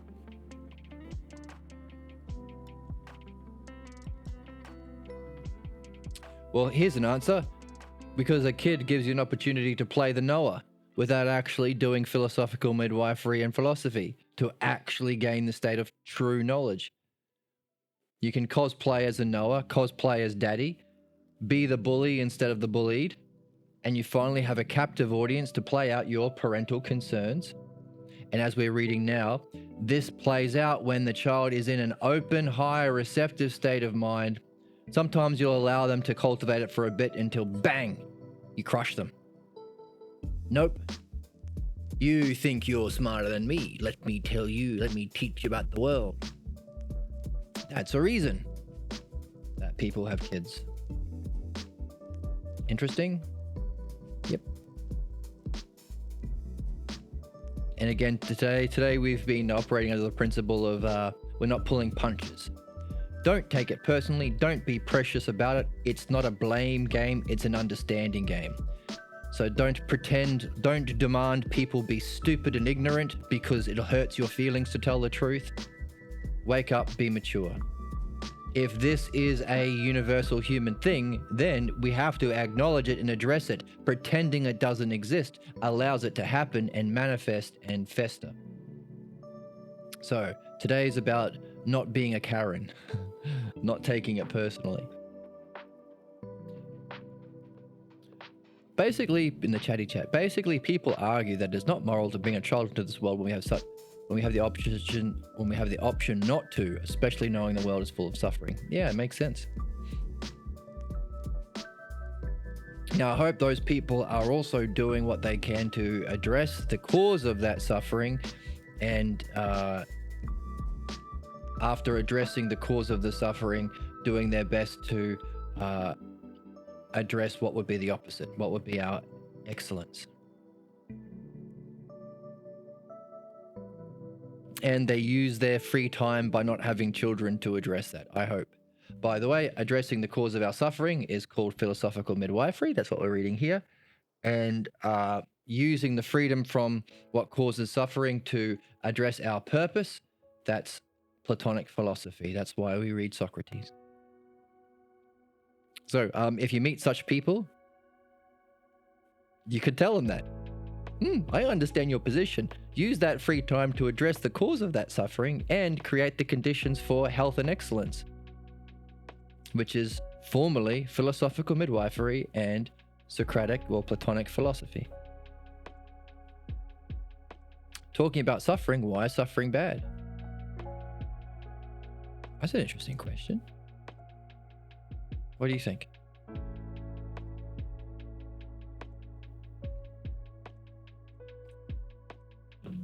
Why would you say suffering is bad? These moments of sincerity and openness. So I'm talking to you, but I'm also reading as we go. These moments of sincerity and openness are the times for the transmission. There's our question. What are the times for the transmission? When we are sincere and open. So our big puzzle, how come when we're doing our best, people seem to respond in the most barbaric way? How come people want to yell abuse at LeBron James, who's the best at his thing?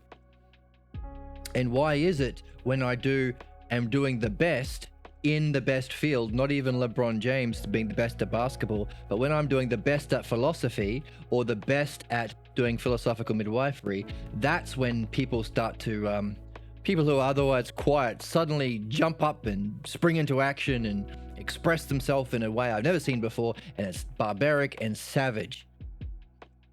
In other words, why do people act their worst when I'm being my best? It's these moments of sincerity and openness that are times for the transmission, because the audience is receptive and the stage is set. In the chatty chat, not all kinds of suffering are bad. Some help you. Example, working out, getting a surgery done, some medications. What makes the difference? What's the necessary element that makes that suffering? Although maybe we would call that pain. Is there a difference from the pain you experience working out or getting surgery done and the definition of suffering? Can we make that distinction based on the difference between those examples?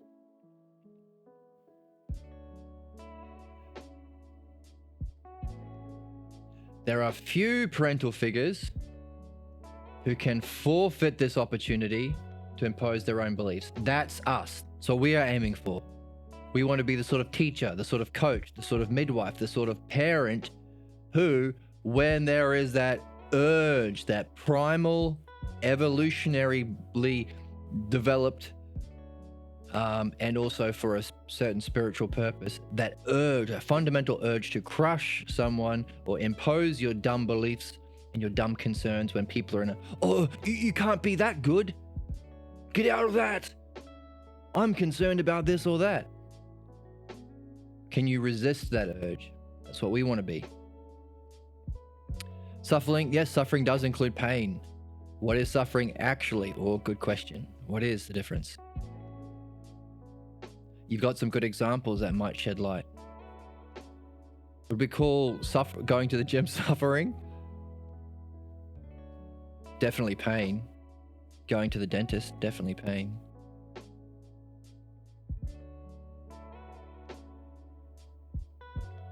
What kind of dental surgery would it be if it was not just pain but suffering? Those few would be given those. By the way, if you are this rare few, you would be giving those dear to you the right to use that sacred time to become independent of them and perhaps become different from them. That's a big one. How many parents want their kids to be exactly the same as them? How many parents, when a kid starts talking about what they're interested in, that doesn't have anything to do with me. Boo. I want you to be like me. I want you to look up to me. I want my kid to think I'm wise. How many parents, if they were honest, want that? Close to 100%. I would really love it if I had a kid who thought that I was really wise and I could play that role. Oh yeah? How much work have you done in cultivating the nature of wisdom through philosophy and midwifery? Well, none. I learned it from my dad and life experience. So what's the worst thing? Your kid being independent from you, being able to think without you playing this bullshit role of the knower. That's not true. But I want to be wise. Yeah, then do the work. Have integrity. But I don't want to. Then grow up, be mature. Get your nose in this book. But I have different beliefs. I don't believe in midwifery. Who cares? This is not about belief. This is a true fact, understanding. It ain't an opinion. Why? Because we are understanding the nature of human problems, and what Socrates shares with us in the Logos also ain't a belief. Dianoia is not a belief. So, that's the sort of person we want to not be. I want to pretend to be wise from my kid. No, Let them be independent. Let them play the way they want to play. Let them live the way they want to live. Let them be different from you. But hang on a second. My way of being is based on what I think is good. And if they're different, wouldn't that make them bad? Nope. Because how do you know what's good? You're ignorant yourself. Your idea of good that you're trying to force onto your kids is bollocks. Now, the true nature of good is, in philosophy, tied to the self. That's why the highest level of reality is the self-good, or the good self, or the one self. Or maybe there's another one there as well. That's a puzzle for our read-along of Republic. If you're watching along with the Republic read-alongs, there's a puzzle. Is there another level with the good self and the one self? Anyway, I think it's good. Well, hang on a second. Isn't the good tied to the self? In philosophy, it is. So if you want them to be like you, are you actually encouraging their good, or are you trying to pass on your own ignorance and problem? So, as a rare parent who recognizes that and forfeits this opportunity to play the knower, to cosplay as a guru, and act in a terribly unjust way for their own pleasure, sick pleasure. Again, don't take it personal. Happens to all of us. It's a human condition.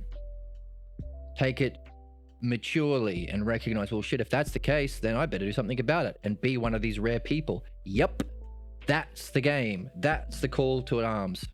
Call to arms. Call to adventure. Which is fantastic. It's fantastic that we can understand human problems so simply. It's fantastic we have an opportunity to be free of them. For it to be a problem, you have to have that impulse to defend it, to take it personally. Otherwise, it wouldn't be much of a human problem causing all of human suffering individually, globally, if you didn't have an impulse to defend it. It would be a rubbish problem. I've got a problem. My shoes keep falling off my feet. I'll just do up your laces. Oh, is that easy? Okay. Not much of a problem, is it, if you can quickly and easily solve it? And if we are talking about the problems that affect us as a consciousness, human problems are not caused by physical things, but the beliefs we carry that we play out in the physical world. All human conflict is a conflict to do with beliefs, as opposed to understanding. So if the problem is caused by a belief, there better be something making sure it ain't an easy fix. Otherwise, we wouldn't be in the predicament we're in. And if it's a problem psychologically to do with belief, then you will have it too. Meaning, as soon as we say, hey, this is the nature of what it means to be a parent, that we have to overcome through recognizing the problem, number one, and not pretending it doesn't exist because it hurts your feelings, and then addressing it, then you're going to want to hold on to it. No, but not me. My parents were actually wiser than Socrates. My cultural beliefs are actually the true ones. My race is the right race. Bollocks. Of course you want to say that. We all do. We're not different in that. That's why there are wars over the dumb beliefs you got from your dumb parents. Right now, all over the world. The difference is some of us recognize this principle and have the courage, maturity, integrity, and commitment to be better. That's the only choice. The choice isn't not having a problem. Being lucky enough to be born into a perfect family doesn't happen. The question is, now that you are aware that this is a principle, you're going to defend it like a Nazi? Nazis known for their blind loyalty to, what do they call it? Duty. I have a duty to obey dear leader, even if it's Hitler. You're going to be like that? Or are you going to do better? That's our goal here. Wouldn't be much of a problem if you didn't feel a loyalty to it. Otherwise, how could it block you? But you wouldn't have the necessary conditions to develop a mastery of the art of dialectic to address what's false if you weren't given a significant reason to do so. Otherwise, ignore it. Don't develop the art of the dialectic, the art of the logos to address what's false. Why? Don't have a problem. Unless you do get a problem, we all get a problem forcing us to do our job. What's our job? To learn the art of the dialectic, which is both on what's false, midwifery, and what's true, philosophy. True philosophy, so we might even call it philodianoia, love of understanding. So today's theme is, let's just tell the truth and not pussyfoot around. By the way, not a blame game. You're not to be punished. There's no punishment involved. It's just understanding. Literally, we looked at today, these ideas of punishment are only when you're in this side. When you try and say, oh, there's no recourse to logos and relationships of logos and conversation and relationship and addressing the pathologos. None of that. Therefore, only punishment. In other words, violence or punishment or anything opposed to the logos can only happen if you make believe the other person is whatever the Nazis made fun of the Jews, pretended the Jews were. Whatever the Jews are pretending the Palestinians are. Whatever the Americans are pretending the Iraqis are. Savages, whatever the Americans pretended the black Americans were. Savages, irrational, harmful, cockroaches, poisonous, vermin. All bullshit, all bollocks, all lies. So it's not a punishment game, it's not a blame game, it's an understanding game, and it's an invitation for personal development, including the development of maturity and courage and commitment, which you need to develop what we're really here for, the development of the art of the dialectic. How do we understand understanding? How do we use our mind in the proper way? A kind of learning and practice or nurture that also applies to all levels of reality. So it's a kind of education and nurture we can take with us into our evolution, into our reincarnation, into our higher functioning, and therefore rationally has to be the purpose. It's not a belief. That's just what necessarily follows. Your pathologos will say, no, because literally the pathologos has to stop the logos, has to stop the art of the dialectic. Recognize it. Anything that comes up that says this is garbage, Socrates is garbage, this book is garbage, Jed is garbage, this channel is garbage, all of that is a gift.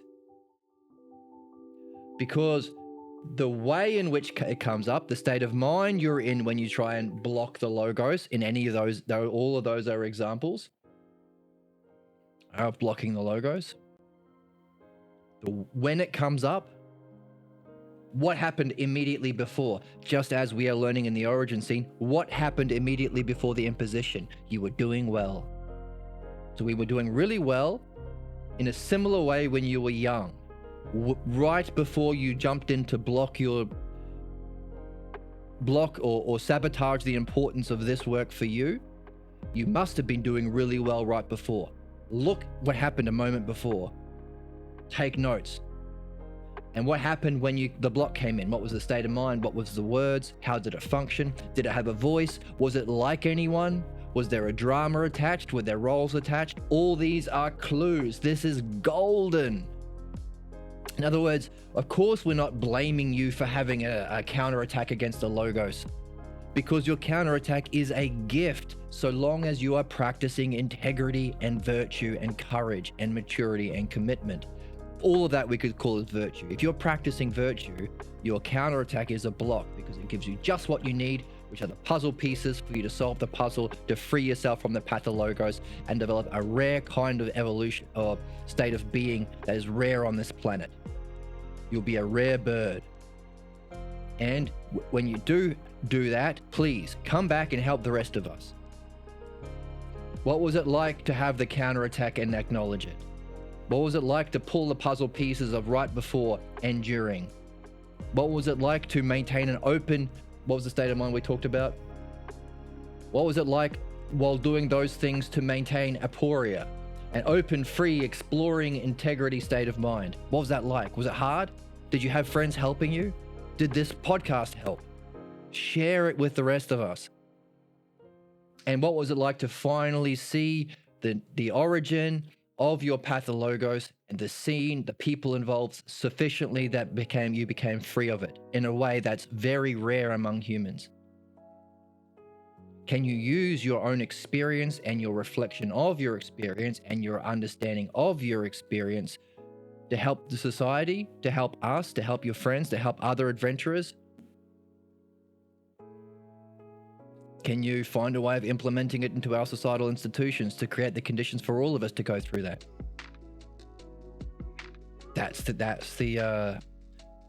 game. That's the quest. That's the invitation. And that's neat, isn't it neat? Yes, there's going to be a counterattack, but even that can be neat. Isn't it neat that problems are understandable and solvable? Isn't that neat to discover? And isn't it neat that there's a paradigm for understanding that can also be applied to philosophy? Isn't that neat? I think it's neat. I sound like Marge Simpson talking about a potato. I think they're neat, but this is better than a potato. So that will be the quote on the back of this book. We're reading this book. On the back, quote from Jed. Better than a potato.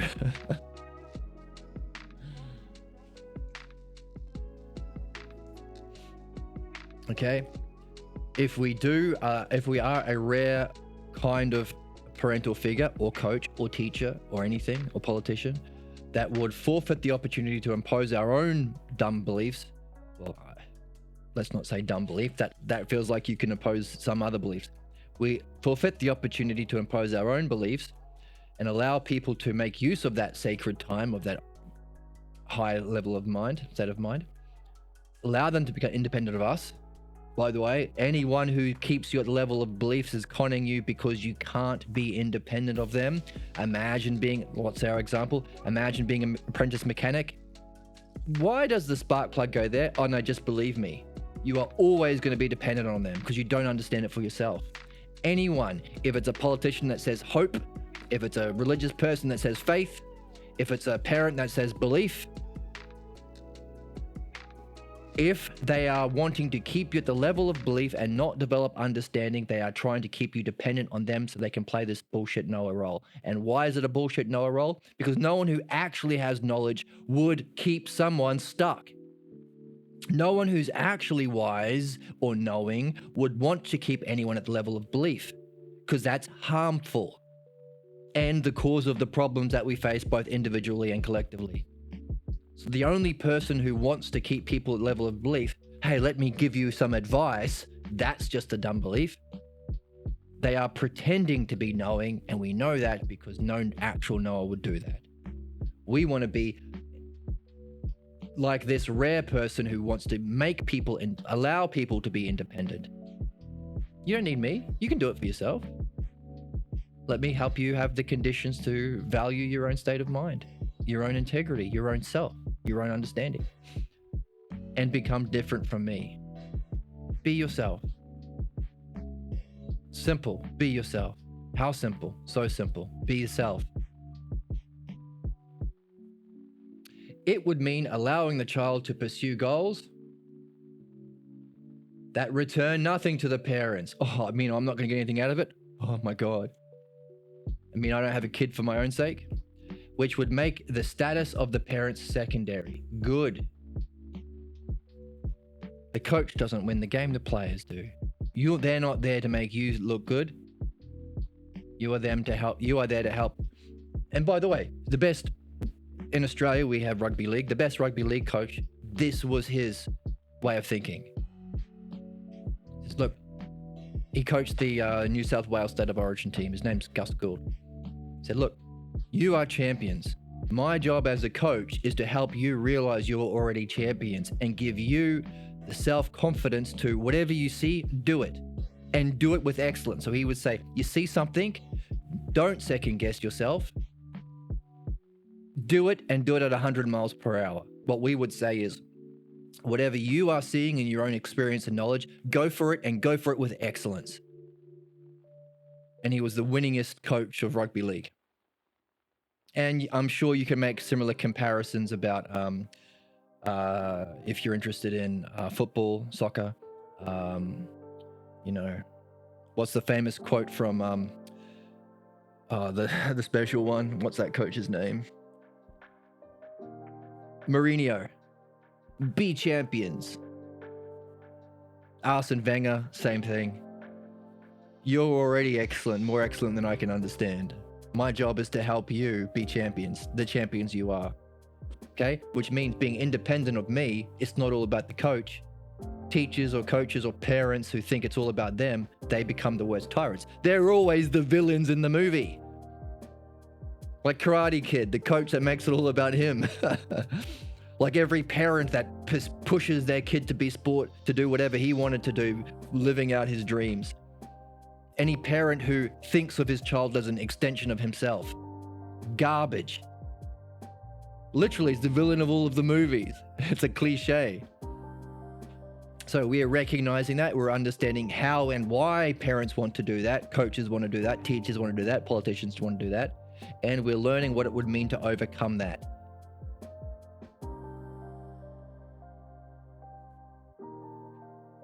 We're being champions ourselves.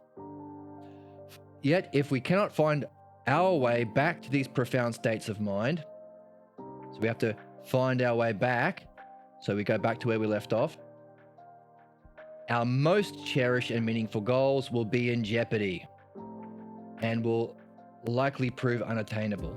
So we have to go back to that scene where we dropped our profound state of mind and to pick up this rubbish belief in the problem and the anger that's associated with it because it was an injustice. There's an anger that we carry until we address this problem. If we don't go back to that most open state of mind we left behind as a kid, our most cherished and meaningful goals will be in jeopardy. Why? Because you need to be in this state to reach your highest goals, because your highest goals you have to be yourself. You can't, if the functioning of the parent was to sabotage your highest state of mind and you want to be your best to reach your best goals, what are you going to do? Sabotage yourself. Self-sabotage, we call it in our common parlance, the way we talk, self-sabotage, self-fulfilling prophecies, this kind of stuff. We have to go back, otherwise we won't be able to attain our highest goals. Consider, would the following have an effect on a child? Suppose the children are treated as if they are doing something bad, each time they are caught absorbed in some sort of private reflection, absorbed, or personally satisfying activity. Suppose further that children are only praised when doing some domestic chore, right? Sound familiar? Yes. They want some sort of slave. Oh, you're doing really well when you be my goddamn slave. Or some practical task. Quit that philosophy nonsense and dig a hole. Mow the lawns. Might children conclude that being practical, so if that's what happens in your family, then wouldn't they conclude for themselves that, let's give a different color. What color? This color. Would the children conclude that being practical escapes criticism and conflict? Right? So they become anti-intellectual as well? Anti-reflective, anti-mind, anti-self? And if children are repeatedly told that they should do all they can for the family or parent,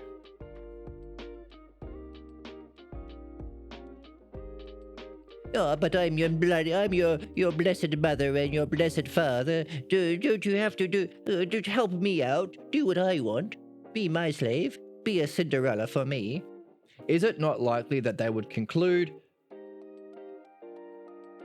likely conclude that being by and for oneself is selfish? This, one of the most insidious words in our language, the idea that serving the self is bad and selfish, and neglecting the self goals, the self thinking, the self reflection is selfless and therefore good. Garbage. Anyone who uses the words selfish and selfless is a brainwashed slave.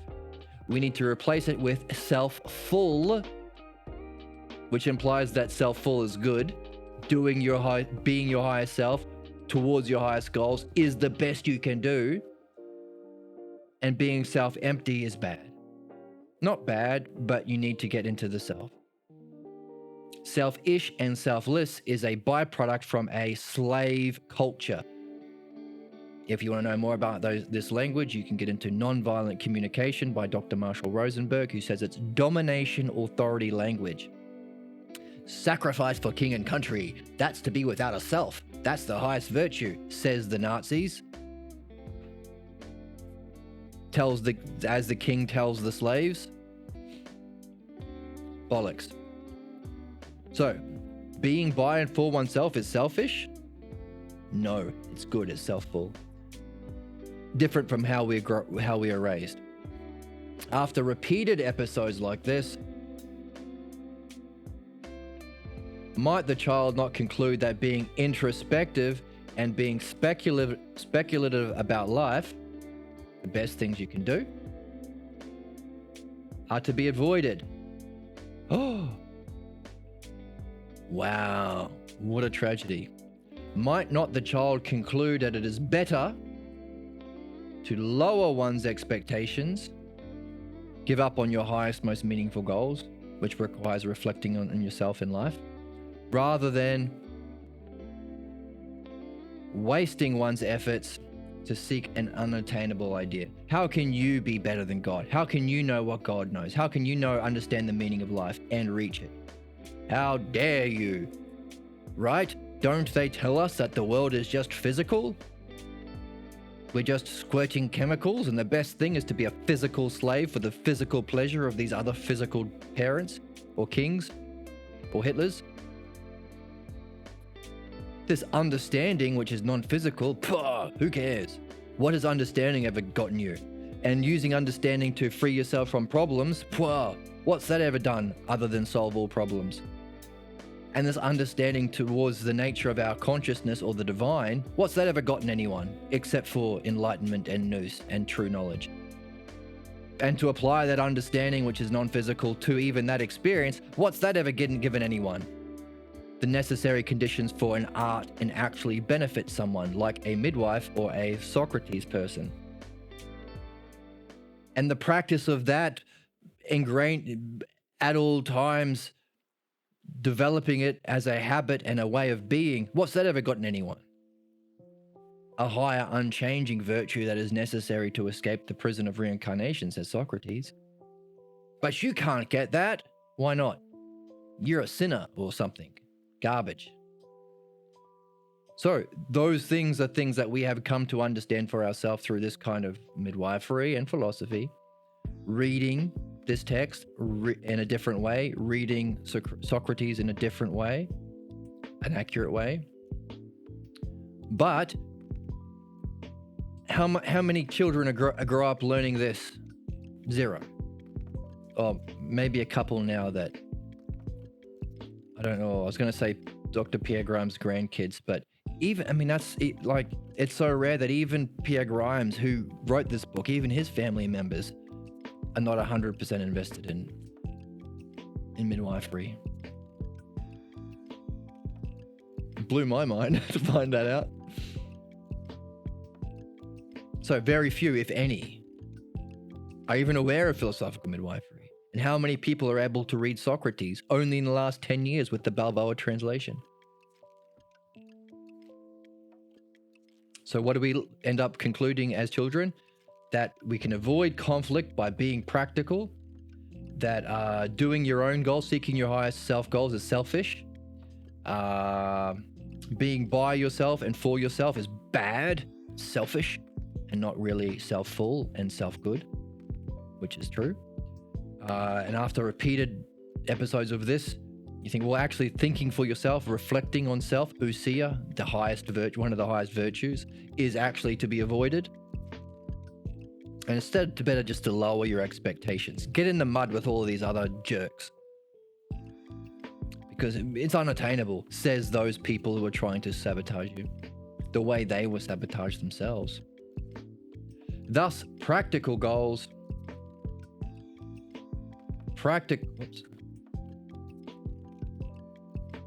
Thus, practical goals. Practical goals are substituted for the ideal. Go do physical stuff. Get some money. Get a car. Mow the yard.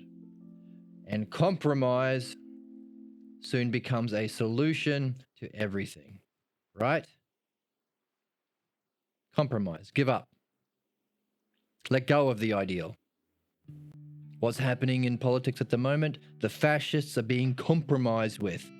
Because even those who are supposed to be progressive don't hold on to the ideal.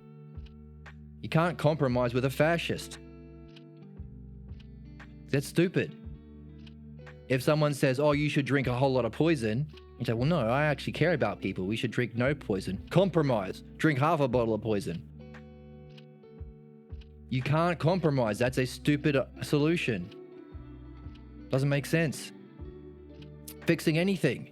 Hey, your toaster's broken. Needs a new, I don't know, wire. Oh, but someone ignorant says, no, I don't like toast. All right, let's compromise and half fix the wire. Compromise is not a solution. You can't compromise excellence. What do we say? Being in this game is seeking excellence. You have to be seeking excellence. Best is whatever you can do. Like Gus Gould and Arsene Wenger and Mourinho, those better coaches would say. Do it, be champions. And in 100 miles an hour, which is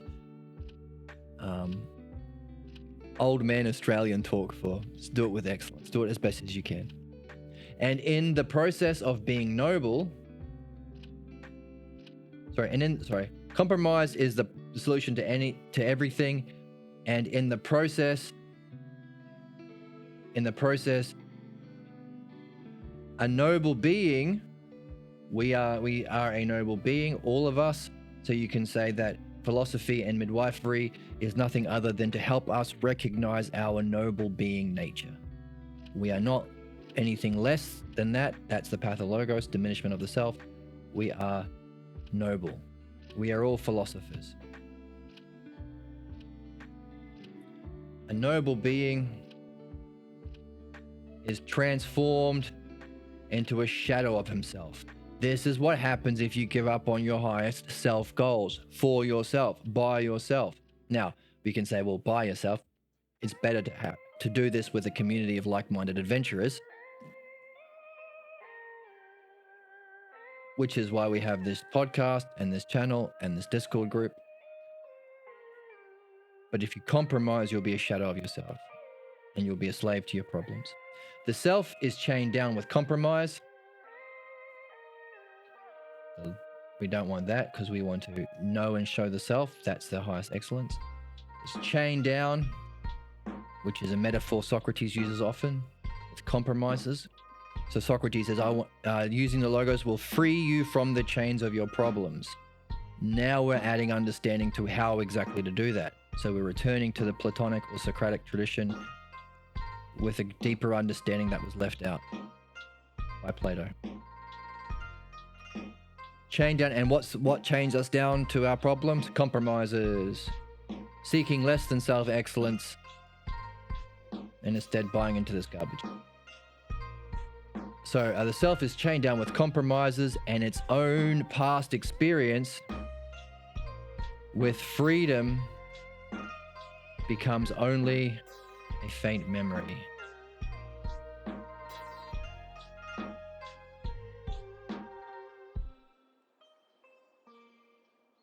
All right, so let's take a pause here. It's been a pretty good podcast today. Today's podcast is brutal podcast, brutal honesty, and because we've been learning about what it means to be mature and rational, and it's rare and it takes courage and commitment, and so we gave ourselves a challenge to what we've learned, an opportunity to demonstrate it with brutal honesty today. No pussyfooting around. Why? Well, it's not courage and commitment and maturity if you're not being challenged. If it was easy, you wouldn't have an opportunity to be courageous. And that was the theme of today. Brutal honesty about what's happening. Can you take it? Yes, you can. Why? Because you're the self. And why would you compromise with anything less than truth and integrity and an opportunity to be this rare kind of person? Don't compromise. It will chain yourself, and your freedom and the freedom to reach your highest excellence will be a past memory. Yeah, going back, recollecting that state of mind, not making it just a memory anymore, picking up where we left off, that open, free, natural self state of mind, curious, open, reflective. What else did we say about it? Exploring. That's our state of mind. That's our ticket to self-excellence, and anything less is a compromise and a sabotage and a chaining of the self. We will not allow it because that is injustice. Free the self, free your state of mind, and seek the excellence of yourself. To know yourself and show yourself in the highest, most self-full, not selfish, self-full way. That's the game. That's the invitation. That's the challenge. That's the game that we are playing. That's really the only game in town. Some people call it the noblest game. I call it the only real game in town. And I hope you're enjoying playing it. And I hope you're finding this a challenge so you can practice courage and maturity and commitment. That's the game. And by the way, one more reminder, once you do become completely free, be sure to share it with the rest of us. Use your experience and your success to benefit all of us on the journey. We're all in this together. Philosophy isn't a solo quest. In one sense it is, because we are being by ourselves and for ourselves, especially around those who are not in the game. But when you find people who are also on the quest, they are your friends. And that's our community. And if you're watching this, that's you too. So good for you, and welcome, friend. Hope that's been challenging in a good way, and I hope you're excited to keep reading to see where we're going with this. I hope to see you next time. Bye-bye.